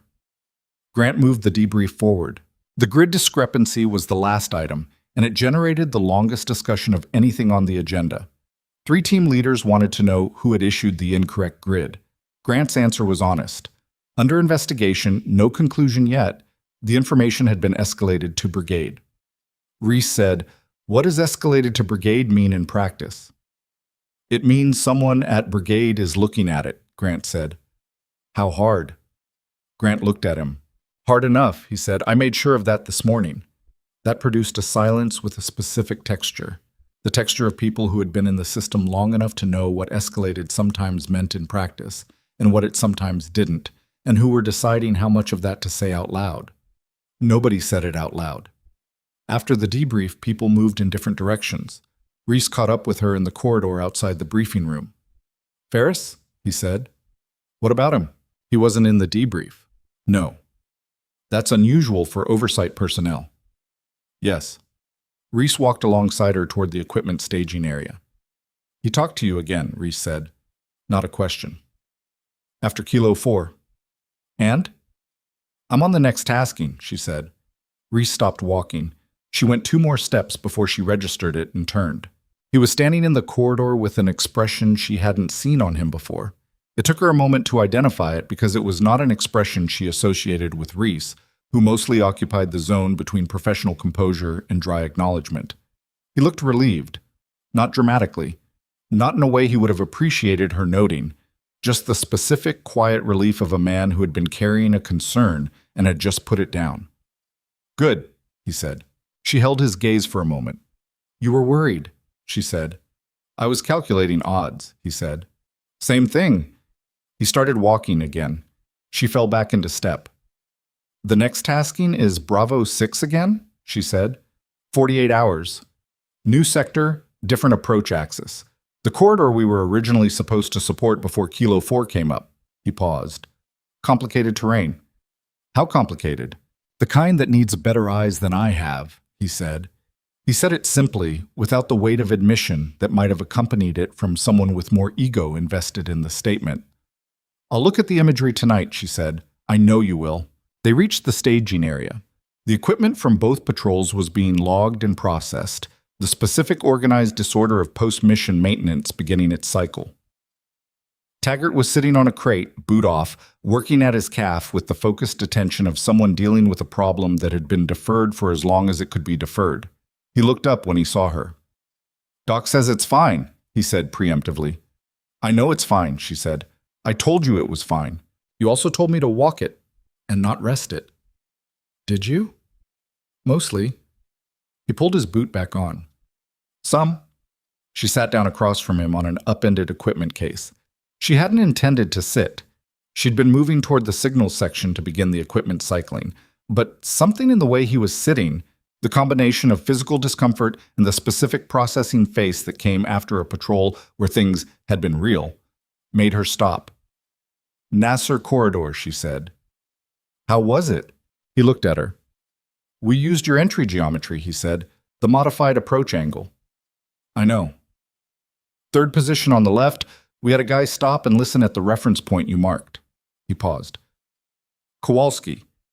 He's a good soldier, but he's not the most patient guy. Reese had to tell him twice to actually stop and actually listen." "Did he hear anything?" "He said he didn't." Taggart looked at his boot. "But we were 300 meters inside the main corridor and there was nothing on the northern shelf. No contact. No indication. Either there was nothing there or the modified entry approach." He stopped. "Or the modified approach and the briefing I gave Grant changed their geometry enough to remove the engagement opportunity," she said. He looked at her. "Is that what happened?" "I don't know," she said honestly. "I wasn't there.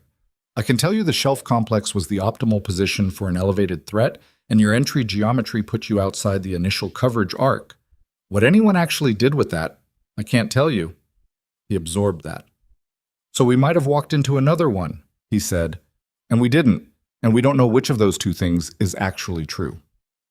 "That's correct." He was quiet for a moment. Does that bother you? He said. Not knowing? She thought about it. Not knowing is the baseline condition, she said. You work with the probability available, and you make the best decision inside it. If the outcome is good, you don't get to assign full credit to the decision versus luck. If the outcome is bad, you don't get to assign full blame to the decision versus circumstances. She paused. The job is to increase the probability of a good outcome as much as you can with what you have. That's all. He stared at her. That's a very clinical way to think about whether you lived or died today. Yes, she said. It is. He kept looking at her. Does it help? He said. Thinking about it that way? She held his gaze. Most of the time, she said. He nodded slowly. She stood. Walk the leg, she said. 20 minutes, flat ground. You told me that. I'm telling you again. She left him to it. The signals section was in the northeast corner of the operations building, a cramped space that smelled permanently of solder and contact cleaner. She spent 90 minutes cycling equipment, battery loads, encryption updates, frequency checks. The interference module pulled and inspected and reseated. Physical work, methodical, the kind of task that occupied the hands and freed a certain portion of the brain for separate processing. She was thinking about the grid, not the discrepancy itself. She'd already built that picture as fully as she could build it from the information available. She was thinking about the mechanism, how a 600-meter error in a specific harmful direction entered a system that had multiple checkpoints designed to catch exactly that kind of error. It was not a mistake. She was confident of that. The confidence came from the same place her acoustic analysis came from. Pattern recognition applied to a specific domain, in this case, not terrain but process. Systems produce specific kinds of mistakes, and they produce them in characteristic ways. What she'd seen was not a characteristic mistake. It was too precise, too directional, too specific to the terrain around Grant's element. Someone had put it there. Someone who had access to the tasking system, to the patrol routing, and to the grid assignment process for multi-element operations. That was a limited population of people. Not a small population, unfortunately, but limited. She was halfway through the equipment cycle when the door to the signals section opened. Major Ferris. He closed the door behind him.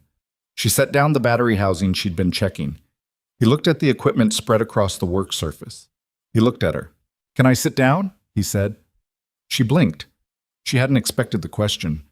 It's your FOB, sir. That's not what I asked. She gestured at the second chair. He sat. For a moment, he didn't say anything. He looked at the equipment on the work surface, the radios, the module, the battery housings in various states of assembly, with the expression of a man orienting himself to a space he didn't usually occupy. I want to have a different conversation than the one we had this morning, he said. What kind of conversation? The honest kind. He looked at her. Off the record. I don't usually do off the record, sir. I know, he said. That's part of what I want to talk about. He settled back in the chair. I spent an hour this afternoon making calls. People in the signals community, people at Brigade, people who should have been able to tell me exactly why a comms specialist with your particular equipment authorization and your particular capability set is assigned to a line unit in this operational environment. He paused. None of them could tell me. She held his gaze. What they could tell me, he continued, is that your paperwork is clean. Your authorization chain is valid, if unusual. Your performance evaluations from your previous unit are exceptional, in language that's specific enough to be meaningful without being specific enough to tell me what you were actually doing. He paused. And that 3 separate requests to clarify your background and assignment rationale were routed upward and have not come back. She said nothing. That's a pattern, he said. Yes, sir. The pattern suggests that someone above my level has an interest in your current assignment that they prefer not to explain to me. I can't confirm or deny that, sir. Collins. His voice wasn't sharp. It was the voice of a man who had decided that the conversation required a different register than the one he'd been using. I'm not trying to uncover something classified. I'm not building a case against you. I'm trying to understand the operational picture around my people. He leaned forward slightly. 2 of Kilo 4's soldiers went home today. That happened because you caught something in 3 seconds that my entire watch team missed. That's not a comms specialist function. That's not a coincidence of training or aptitude. That's a specific capability that someone put in this theater deliberately. He stopped. And I'd like to know why. The signals section was quiet. Somewhere in the building, a generator cycled through a maintenance sequence, a brief change in the hum that resolved back to baseline. She looked at the equipment on the work surface for a moment. Then she looked at him. I can tell you what I told you this morning, she said. Everything I've done in this assignment is authorized. My equipment is approved. My outcomes have supported the mission. That's not what I'm asking. Sir, what were you before this? He said. Not the paperwork version, the real version. She was quiet. He waited. She was running the same calculation she'd run with Reese, with Grant, every time someone got close enough to ask the real question. What was safe? What was not? What the consequence of the wrong answer looked like. Except with Ferris, the calculation had a variable the others hadn't had. He'd pulled her from the patrol this morning. He'd made a decision from framework and it had been the wrong decision. And he knew it was the wrong decision, and he had come to the signals section and asked to sit down. That was not nothing. Counter-signals intelligence, she said. Special applications unit. 18 months ago, I was doing what I did yesterday in the Karzal Valley and what I did this morning in the operations center, except in a different theater under a different unit designation with a different cover. He absorbed that.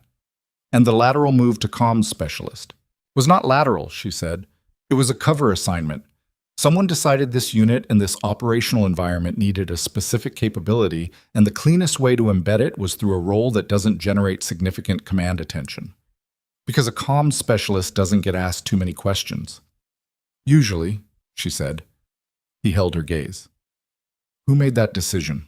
Someone above your pay grade and mine, she said. I don't know the full rationale.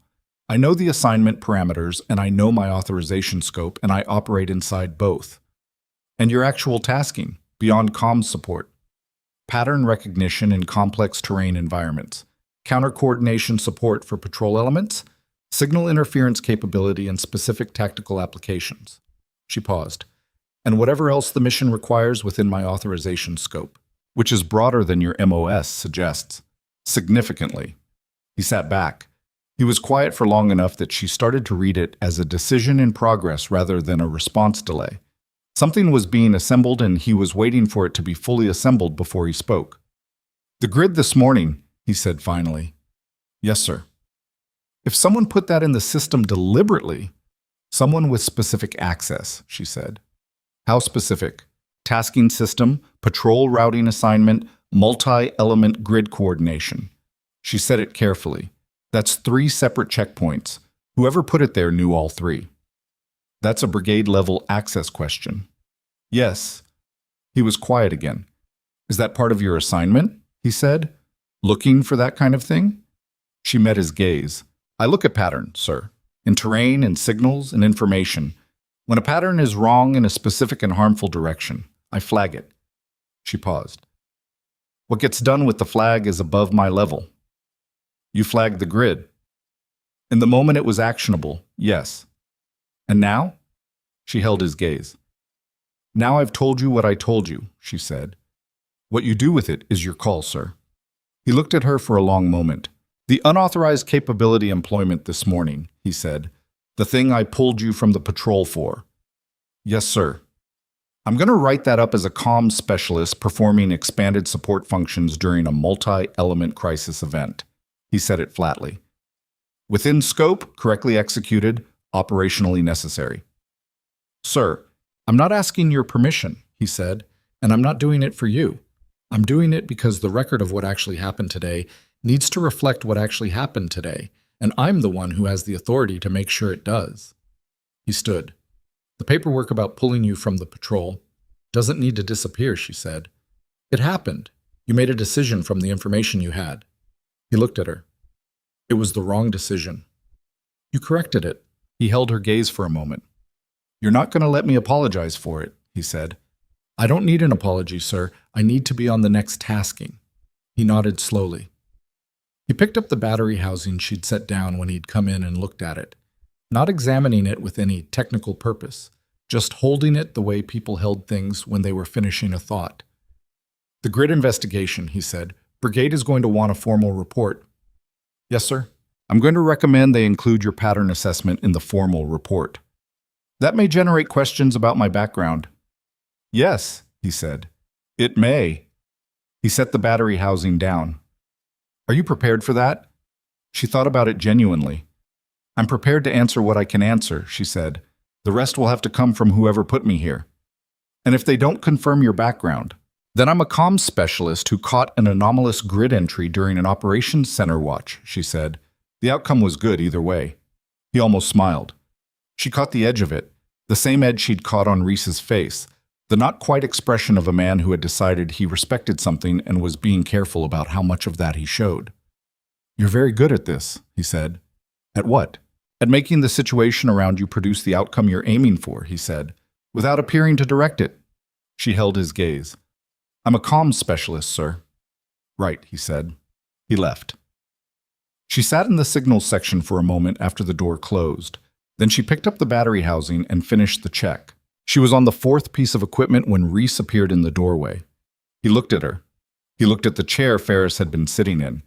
Something in the room's arrangement told him what he needed to know, the way rooms retained the shape of conversations recently had. Ferris, he said. Yes. How'd it go? He's going to write the grid analysis into the formal investigation report, she said. Reese absorbed that. That'll generate questions. I know. About your background. I know. He leaned against the doorframe. You're okay with that, he said, checking, not challenging. If the investigation is thorough enough to follow that question to its answer, she said, then it's probably thorough enough to find whoever put the wrong grid in the system. He was quiet for a moment. That's why you're okay with it. That's one reason. He held her gaze. Collins, he said, when this deployment ends, when the unit rotates out, what happens to you? She looked at him. What do you mean? Do you rotate with us? Do you stay? Do you reassign? He paused. Does someone come and say thank you very much, good work, and move you to the next cover assignment in the next unit? She was quiet. I don't know, she said. That's honest. It's the true answer. She set down the equipment. I've had 3 assignments in 4 years. I don't get a lot of advance notice about the next one. Do you get a say? She thought about it. Some, she said. He nodded. For whatever it's worth, he said. If you get a say, this unit could use what you have. He paused. Not just the capability, the way you think about a problem. He was choosing words carefully, which was unusual for Reese, who usually said things without apparent effort. Most people see terrain as terrain. You see it as a system. And most people see information as information. You see it as a pattern. He looked at the equipment on the work surface. That's not something you train in 12 weeks. No, she said. Where does it come from? Ohio, she said. He blinked. She almost smiled. Fields, she said. A lot of sitting in fields. He looked at her for a long moment. I'm not going to ask what that means, he said. Probably wise. He stood off the doorframe. Imagery for the next tasking is in the planning folder, he said. I pulled it an hour ago. It's on the main system. I'll look at it tonight. I know you will. He started to go. Reese? He stopped. She wasn't sure for a moment why she'd called him back. Then she was. The Nasir corridor, she said. Today. Whatever did or didn't happen in there, the fact that you used the modified entry geometry, that mattered. He held her gaze. Good to know, he said. It does matter, she said. I want to be clear about that. Not the capability, not the methodology. The fact that you used it. She paused. Some people wouldn't have. He stood very still for a moment. We know that, he said quietly. She nodded. He left. She turned back to the equipment. She worked through the rest of the cycle methodically, battery by battery, unit by unit, the ordinary physical mechanics of maintaining the tools that the job required. The signals section was quiet around her. Outside, the FOB was in the middle afternoon rhythm of a base that had gotten through a complicated morning and was processing toward the next event. Somewhere in the building, Ferris was writing a report. Somewhere at Brigade, someone was looking at an investigation file that had her pattern assessment in it. Somewhere in the grid assignment records for this operational cycle, a specific error was waiting to be found by someone with the right authority and the right access and the right questions. She'd done what she could do from where she was. She pulled the imagery folder for the next tasking on the workstation in the corner of the signals section and began looking at the terrain.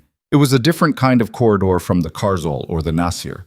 Wider, lower elevation, more vegetation on the flanks. But the fundamental problem was the same. Ground that people had to move through, elevated positions that commanded the approach, the eternal calculus of exposure and cover and timing that hadn't changed since people started fighting in terrain like this. She looked at the shelf complexes. She looked at the vegetation lines and what they told her about moisture and drainage and the kind of ground cover that large mammals, human-sized mammals, could move through without leaving visible sign from imagery. She looked at the bird's-eye geometry of the thing and then tried to build it in 3 dimensions in the part of her brain that did that work. She turned a page in the notebook and started drawing. Not the triangles of a kill zone analysis. Not yet. Something earlier than that. The shape of the terrain as a system, where things wanted to go, where things were blocked, where the natural lines of approach converged and what that convergence told you about the places that mattered. She drew for 40 minutes. When she looked up, the light through the single small window in the signals section had shifted to the lower angle of late afternoon. She looked at what she'd drawn. She circled 2 positions on the sketch. Then she added a third, smaller than the other 2, partially behind a vegetation line that the imagery's resolution couldn't penetrate cleanly, but which the drainage pattern and the ground cover type told her was not impenetrable to a person willing to move through it, carefully and slowly. She looked at the third circle for a moment. She wasn't sure about it. 60%, maybe 65%. The drainage pattern was suggestive, but not conclusive. The vegetation type was right, but not definitive. She wrote 60 to 65% next to the third circle and left it. Then she turned to a fresh page and wrote the brief for Grant. She wrote it in the same structure she'd used for the Nasir: entry geometry, pause points, acoustic reference locations, modified interval recommendations, the specific section of approach axis where she'd want a second observer positioned. She wrote it clearly. She wrote it completely. She wrote it the way she wrote everything, which was as if the person reading it was smart enough to use good information well, but hadn't spent 20 years learning to read terrain as a system, and therefore needed the system explained without condescension and without the abbreviation that came from assumed shared framework. When she was done, she read it through once. She changed 2 words. She left the third circle at 65% with the note next to it. She closed the notebook. Outside the window, the late afternoon light was doing what late afternoon light did in this environment, going gold and flat and long, making the terrain features cast shadows that changed their shape and their meaning. Things that had looked like one thing in the direct midday light looked like different things now. She'd always found that useful. The way things changed depending on when you looked at them. She gathered her equipment, the notebook, the radio units, the module, everything logged and staged and ready for the morning. She thought about the sketch in the notebook, the 2 certain positions and the third, less certain one. She thought about 65%. The Karzal Valley had been 80% at the start. She'd learned over 4 years and 3 assignments and more terrain than she could fully account for, that 65 was worth the attention, that the thing you were least sure about was sometimes the thing that mattered most, because it was the thing nobody else had noticed either. She picked up her kit. She thought about Taggart walking his calf somewhere on the flat ground of the FOB, about Vasquez's 2 people in the medical section, Renfrew and Diaz, going home in one piece, about a bad grid that had entered a system through 3 separate checkpoints, about Ferris sitting in the chair in the signal section and asking to sit down. She turned off the workstation. She turned off the light. She stood in the dark of the signals section for a moment before opening the door, the way she always stood in the dark before moving into light, letting her eyes adjust, letting her ears take a full reading of the ambient sound environment. Old habit. The building hummed around her. Somewhere outside, the perimeter sensors were running their quiet, continuous cycle. Somewhere at Brigade, an investigation was beginning. And somewhere in the imagery of the next sector, in the vegetation line she'd circled at 65%, Something was either there or wasn't. She'd find out in 48 hours. She opened the door. The door opened into the hallway, and the hallway was empty. She walked back to her bunk with her kit over one shoulder and the notebook in her left hand, and she did not think about the third circle at 65% until she was lying on her back in the dark, staring at the ceiling, and then she thought about almost nothing else. The 65 bothered her in a specific way. Not because 65 was low, she'd acted on lower and been right. It bothered her because of where it was located on the imagery. The vegetation line she'd circled sat at the apex of the approach corridor's widest section, which meant it commanded the broadest possible field of fire down the entry axis. If there was a position there and she'd underweighted it, the consequences were not distributed equally across the patrol. The worst consequences fell on whoever was walking at the front. On this tasking, Grant had confirmed she would walk at a modified position. Not true point, but forward enough to have bilateral acoustic reference. Forward enough to be inside the worst of it if she'd gotten the geometry wrong. She lay with that for a while. Not with fear exactly. Fear was not the right word for the thing she experienced when she thought about her own exposure in a high-probability threat environment. It was something more like heightened precision, the same sensation that came when she was working, except applied to her own situation rather than an external problem. Her body took stock of what it was carrying. Her mind checked the calculation one more time. 65. She turned it over. The drainage pattern on the northwest face of that vegetation line suggested moisture-retaining substrate, the kind that produced dense low-ground cover with a canopy layer approximately 2 meters above the surface. Enough to move through, enough to conceal a static position for an extended period. The imagery couldn't penetrate it, but the imagery had been captured at 1100 local, direct overhead sun, the worst possible conditions for detecting thermal signature under canopy. Pre-dawn imagery would have been different. She didn't have pre-dawn imagery. She thought about what she did have. She thought about it for 45 minutes, and then she got up. The planning room was empty at 2200. She pulled the imagery on the workstation and looked at it again with eyes that had rested for 45 minutes, which wasn't much, but was something. She pulled the adjacent grid squares. She pulled the elevation data and overlaid it on the imagery manually, the way she did when she didn't trust the automated overlay to capture the gradient correctly. She looked at the shadow patterns. At 1100 direct overhead sun, the shadows were shortest and least informative, but the vegetation line she'd circled cast a specific shadow pattern on the ground immediately south of it, a shadow that was shaped by the canopy above, and that told her, if she read it correctly, that the canopy was not uniform. There was a gap in it approximately 4 meters wide and 3 meters deep, centered at the western end of the line. A 4 by 3 meter gap in a canopy was not a natural feature of vegetation that grew uniformly in moisture-retaining substrate. Something had been moved, or something had moved through. She circled the gap on the print. She changed 65 to 80. She sat back and looked at the imagery for another moment. Then she wrote an addendum to the brief she'd already written and clipped it to the front of the notebook. She was back in her bunk by 2318. She did not sleep well. She rarely did before a patrol, but she slept enough. At 0400, she was up and dressed. At 0420, she was at the staging area, kit on, equipment checked, notebook in her cargo pocket. At 0428, Grant found her there. He looked at her notebook. Addendum? He said.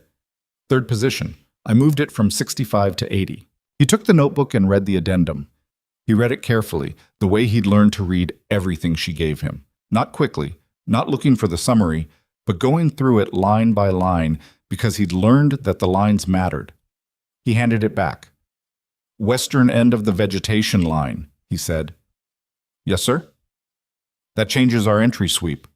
Yes, sir. I'd want the left flank element to push wider before the corridor entry. Adds about 4 minutes to the approach. We can take 4 minutes. Yes, sir.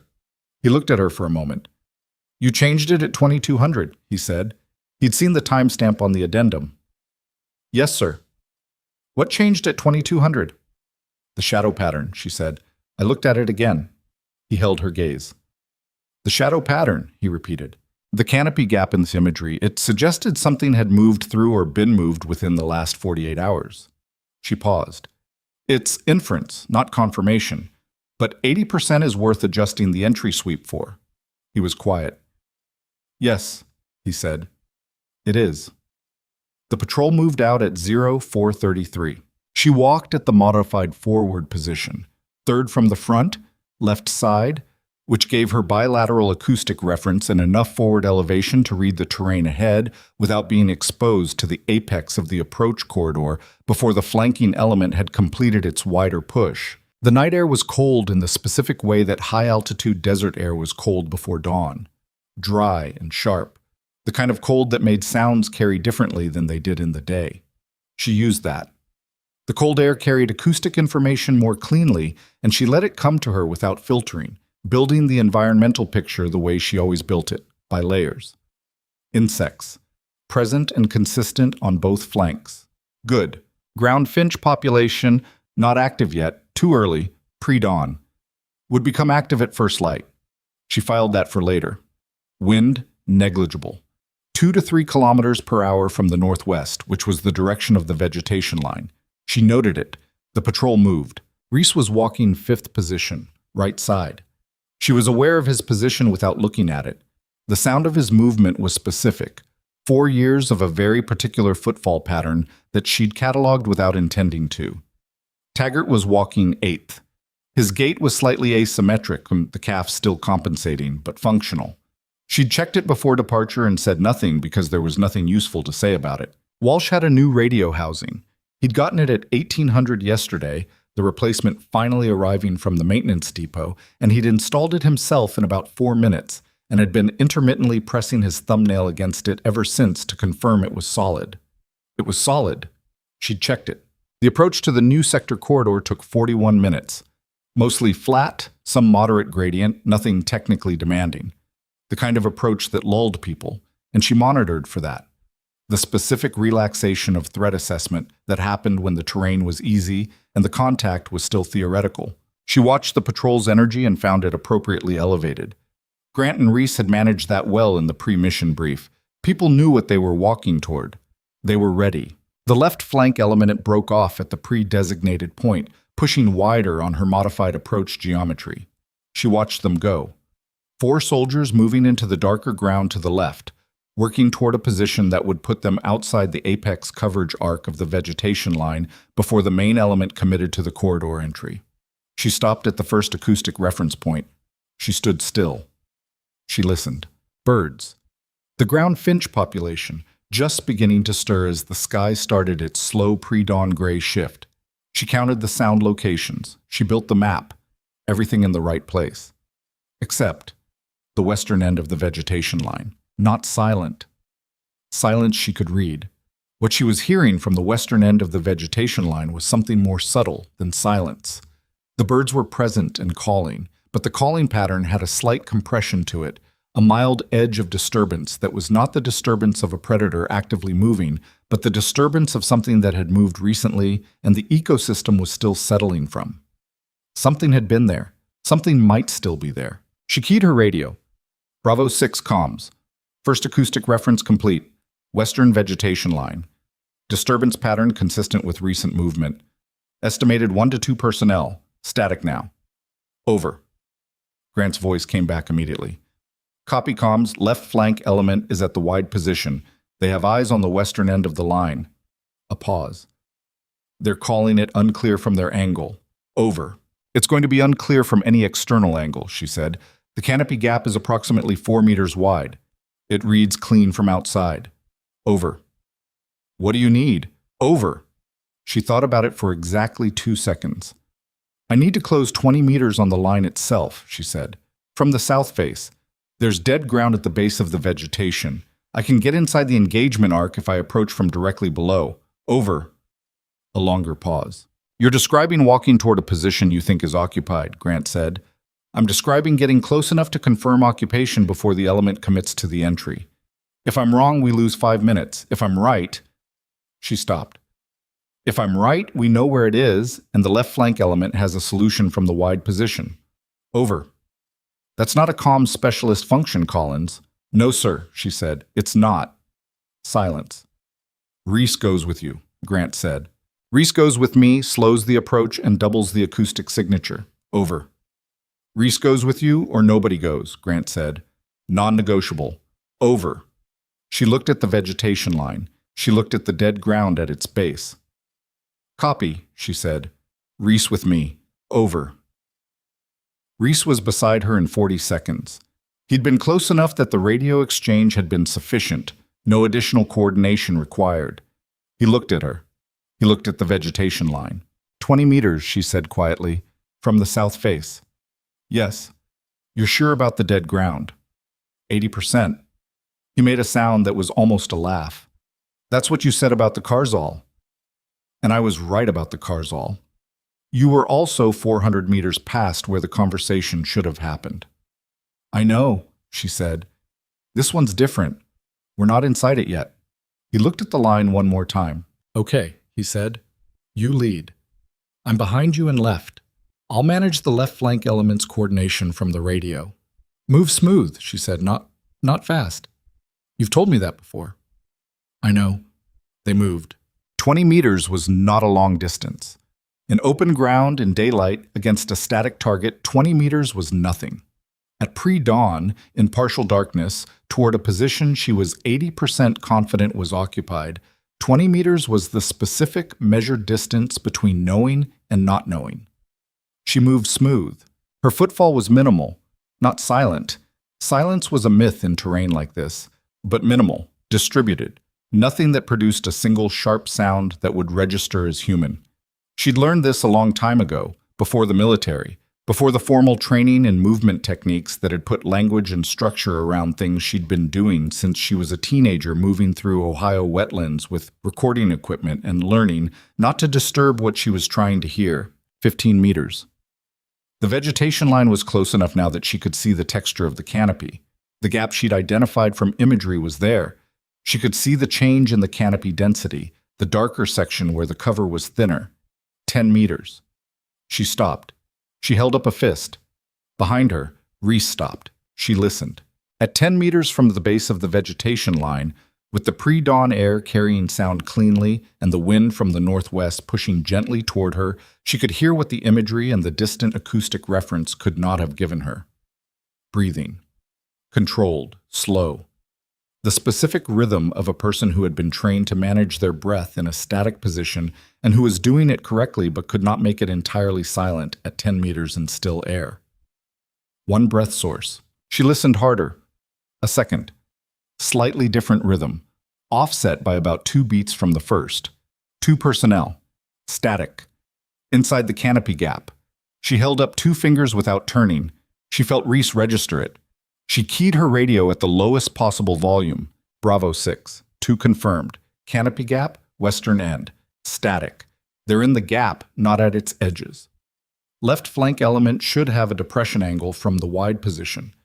They need to look 17 degrees left of their current orientation. Over. A pause. A shorter pause than she expected. Left flank element is adjusting, Grant said, barely audible. Stand by. Over.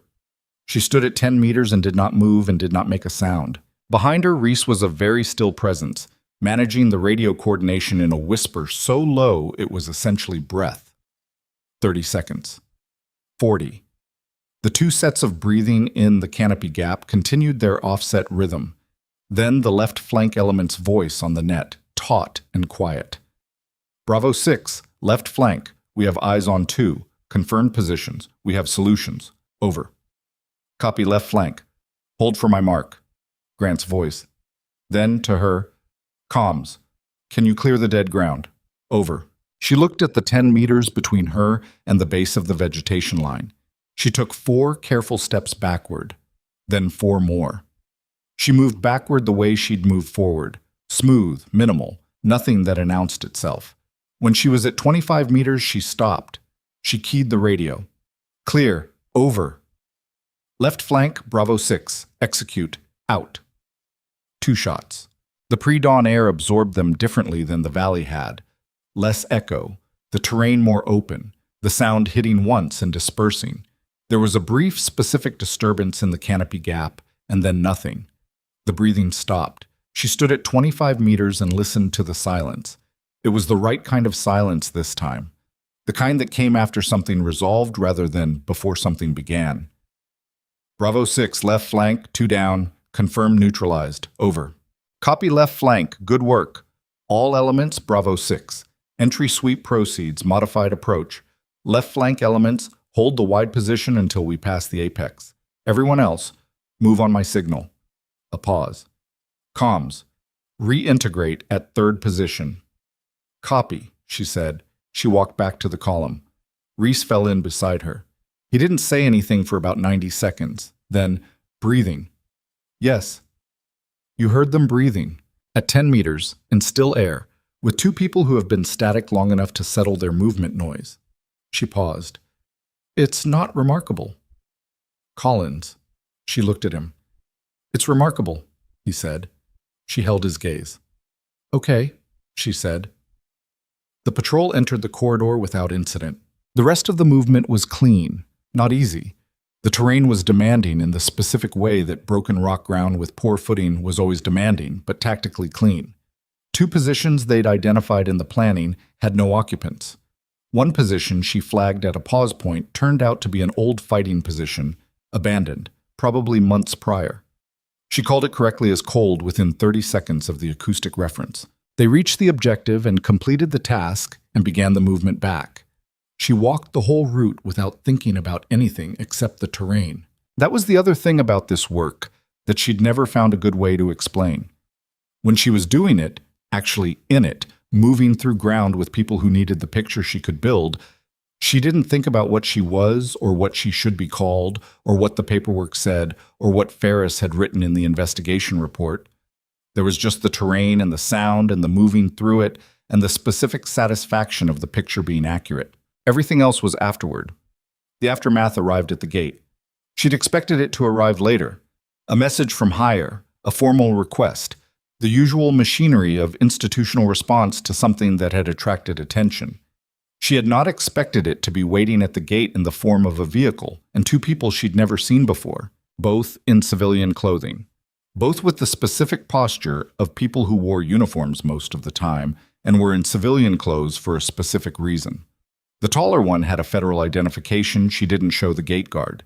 She showed it to Grant when the patrol consolidated inside the wire, and Grant looked at it and then looked at Mara with an expression that told her the identification was significant. He handed it back without a word. The woman, the taller one, looked at Mara.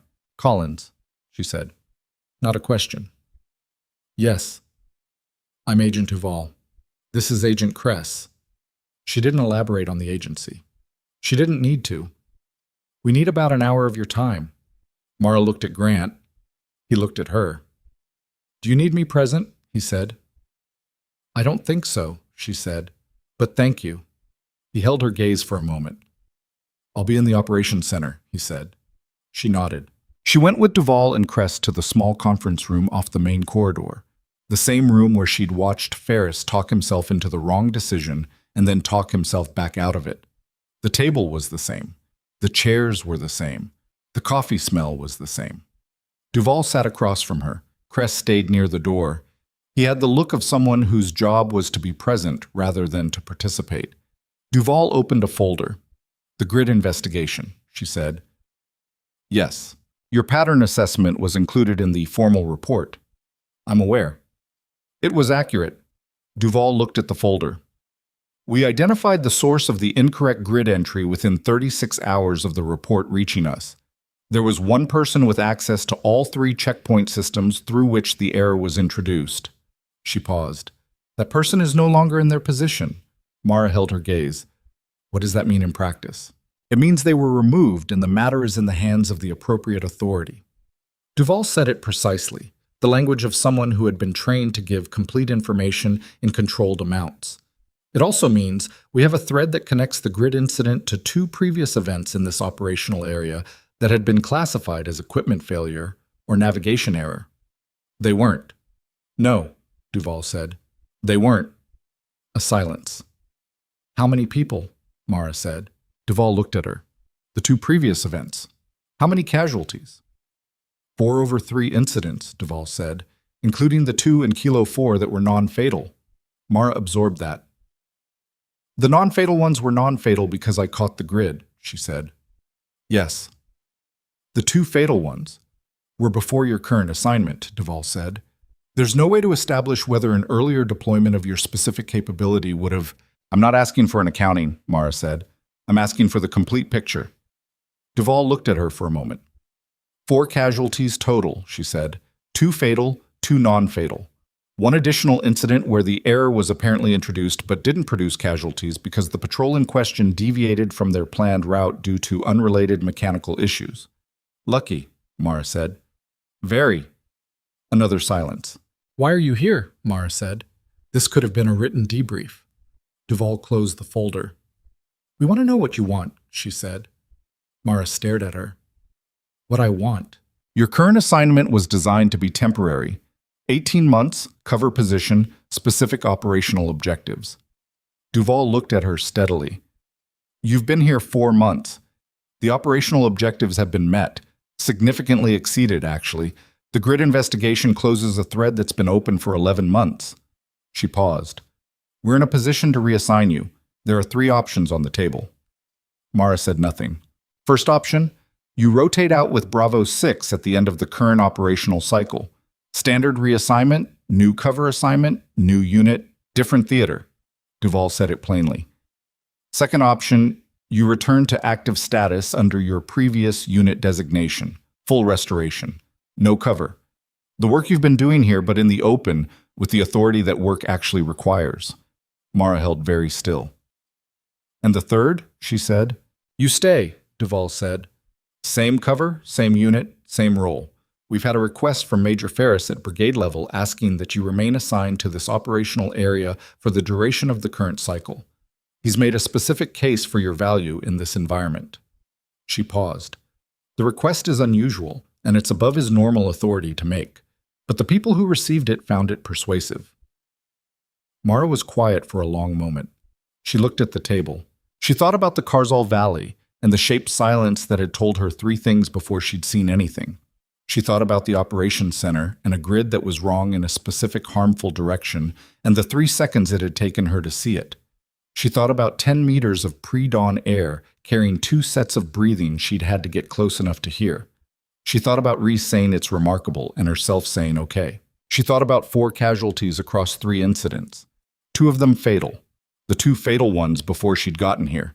She thought about Grant saying, I want to make sure every patrol leader in this area of operations understands how to use it. She thought about Taggart walking his leg on flat ground. About Walsh's new radio housing. About Hendricks, who had stopped thinking about cheeseburgers at a specific moment in a valley and had never quite gone back to thinking about them the same way. She thought about the notebook, the 3 triangles, the circle at 80%. Can I ask you something? She said to Duvall. Yes. The second option, full restoration, active status, what does that look like in practice? It looks like what you've been doing, Duvall said, without the cover. Same work. Same work, different designation, different authority level. Different unit. Different unit. Mara held her gaze. Why would I want the cover removed? She said. Duvall blinked. It was a small blink, a controlled one, but Mara caught it. Most people in cover assignments want to come out of them, Duvall said carefully. The limitations of a cover role are real, Mara said. Ferris pulled me from a patrol this morning, yesterday morning, because my MOS didn't match his mental map of what I should be doing. That cost us nothing in the end, but it could have. She paused. But a cover role is also the thing that lets me walk into a unit and work alongside people who don't know what they're working alongside, which means they treat me like what they see, and I get a picture of the environment that's... She stopped. Tried again. Unfiltered, she said. The picture is unfiltered. Nobody behaves differently because of what I am. Nobody adjusts their operation around a specialist asset. The data I get is clean. Duvall was quiet. That argument has been made before, she said, about cover assignments. I know it has. Usually by people who are comfortable in the cover, who have reasons beyond operational effectiveness for wanting to stay in it. Mara held her gaze. Are you asking if I'm comfortable being a comms specialist? She said. I'm asking if you've thought about what it costs, Duvall said. The cover. 18 months. Now 4 months more. That's not a cost-free thing. I know. The people in this unit... Duvall paused carefully. They've developed a significant amount of trust in you, which is operationally valuable. But that trust was built partly on an incomplete picture of who you are. They have a more complete picture now than they did 4 days ago. Some of them do. The ones who needed it do, Mara said. A silence. Duval looked at her for a long moment. Third option, she said. You stay. Yes. Same role. Yes. Same cover. Mara thought about it for one more moment. Modified cover, she said. Ferris's report created a record. The people in this unit aren't operating on a blank slate anymore. The cover doesn't need to be airtight. It needs to be accurate enough to keep the operational picture clean. She paused. I want to stay in the unit. I want to stay in this environment. And I want the authority to operate at the level the mission actually requires without someone having to check a field manual first. Duval absorbed that. That's going to require some paperwork, she said. I'm familiar with paperwork, Mara said. Duval almost smiled. She controlled it. I'll take it back, she said. No guarantees. No guarantees, Mara agreed. Duval stood, crest straightened by the door. One more thing, Duval said. Yes. The 2 fatal casualties from the previous incidents. She said it quietly, the volume of something being said carefully. The investigation identified the responsible party within 36 hours because of the pattern assessment you provided. The families of those soldiers will have answers because of that. She paused. I wanted to make sure you knew that. Mara held her gaze. She held it long enough to make sure what she said next came from the right place rather than the reflexive one. It would have been better to find it earlier, she said. Yes, Duval said. It would have. No argument, no softening, just the honest agreement of one person who understood operational reality talking to another. Duval left. Kress followed without speaking. Mara sat in the conference room for several minutes. She did not move, and she did not open the notebook, and she did not run any calculations. She just sat with what was in the room, the coffee smell, the table, the specific institutional quietness of a space where consequential things got said, and then people left. 4 casualties, 2 fatal, 36 hours from pattern assessment to identification. She held that. Then she got up. Grant was in the operations center, as he'd said he would be. He was at a workstation with a cup of coffee going cold beside him, reviewing something on the screen. He looked up when she came in. How'd it go? He said. I'm staying, she said. He looked at her. Modified cover, she said. More authority. Same unit, same environment. He was quiet for a moment. Same role? Same role. She paused. Better paperwork. He held her gaze. He nodded once. The specific nod she'd learned meant he was satisfied with something and was done talking about it. Debrief on this morning's patrol in 20 minutes, he said. Yes, sir. She turned to go. Collins. She stopped. He was looking at the screen, not at her. The vegetation line, he said. The shadow pattern. Yes, sir. You changed the assessment at 2200 last night. Yes, sir. Because of a shadow. Because of what the shadow told me about the canopy gap. She paused. It told me something had moved through recently. That changed the probability. He was quiet. I've been doing this for 11 years, he said. He said it to the screen. I know how to read terrain. I know how to read people. I know how to make decisions from incomplete information. He stopped. I would not have looked at that shadow and seen what you saw. She said nothing. I need you to understand that I know that, he said. And I need you to understand that it matters. Not because I'm trying to make you feel good about yourself, because if there's ever a call you need to make that's going to create friction or opposition or require you to push against someone's assumption about what you are. He stopped, started again. You've earned the right to push. I want you to use it. She held the back of his head in her field of vision. He was still looking at the screen, and she registered the full weight of what he'd just said, which was not a small thing from a man who did not say small things. Understood, she said. She went to find Reese. He was in the staging area doing exactly what she expected him to be doing, which was checking his equipment with the systematic thoroughness of someone who had never once trusted a previous check to be sufficient. He looked up when she came in. Duval? He said. You saw them at the gate. Hard to miss. Federal investigation, she said. The grid. They found the source. He stopped moving. Who? Not my information to give, she said. But they found them. He held her gaze. And I'm staying, she said it simply. Same unit, modified terms. She paused. You're stuck with me. Something moved across his face. Not quite the relief she'd seen when she told him Ferris had cleared her for the next tasking. Something different this time. Quieter. The expression of a man who had started preparing himself for a loss and was now putting that preparation away without making a production of it. Okay, he said. Okay, she said. He went back to his equipment check. She went back to hers. They worked in the staging area in the specific comfortable quiet of people who have been through enough together that silence doesn't require management. The equipment moved through their hands, checked, logged, staged, ready for whatever came next. Outside, the morning was fully established now.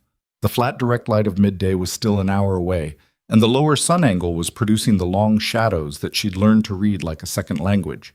The FOB was running its ordinary cycle of maintenance and preparation and the quiet machinery of people getting ready for things that hadn't happened yet.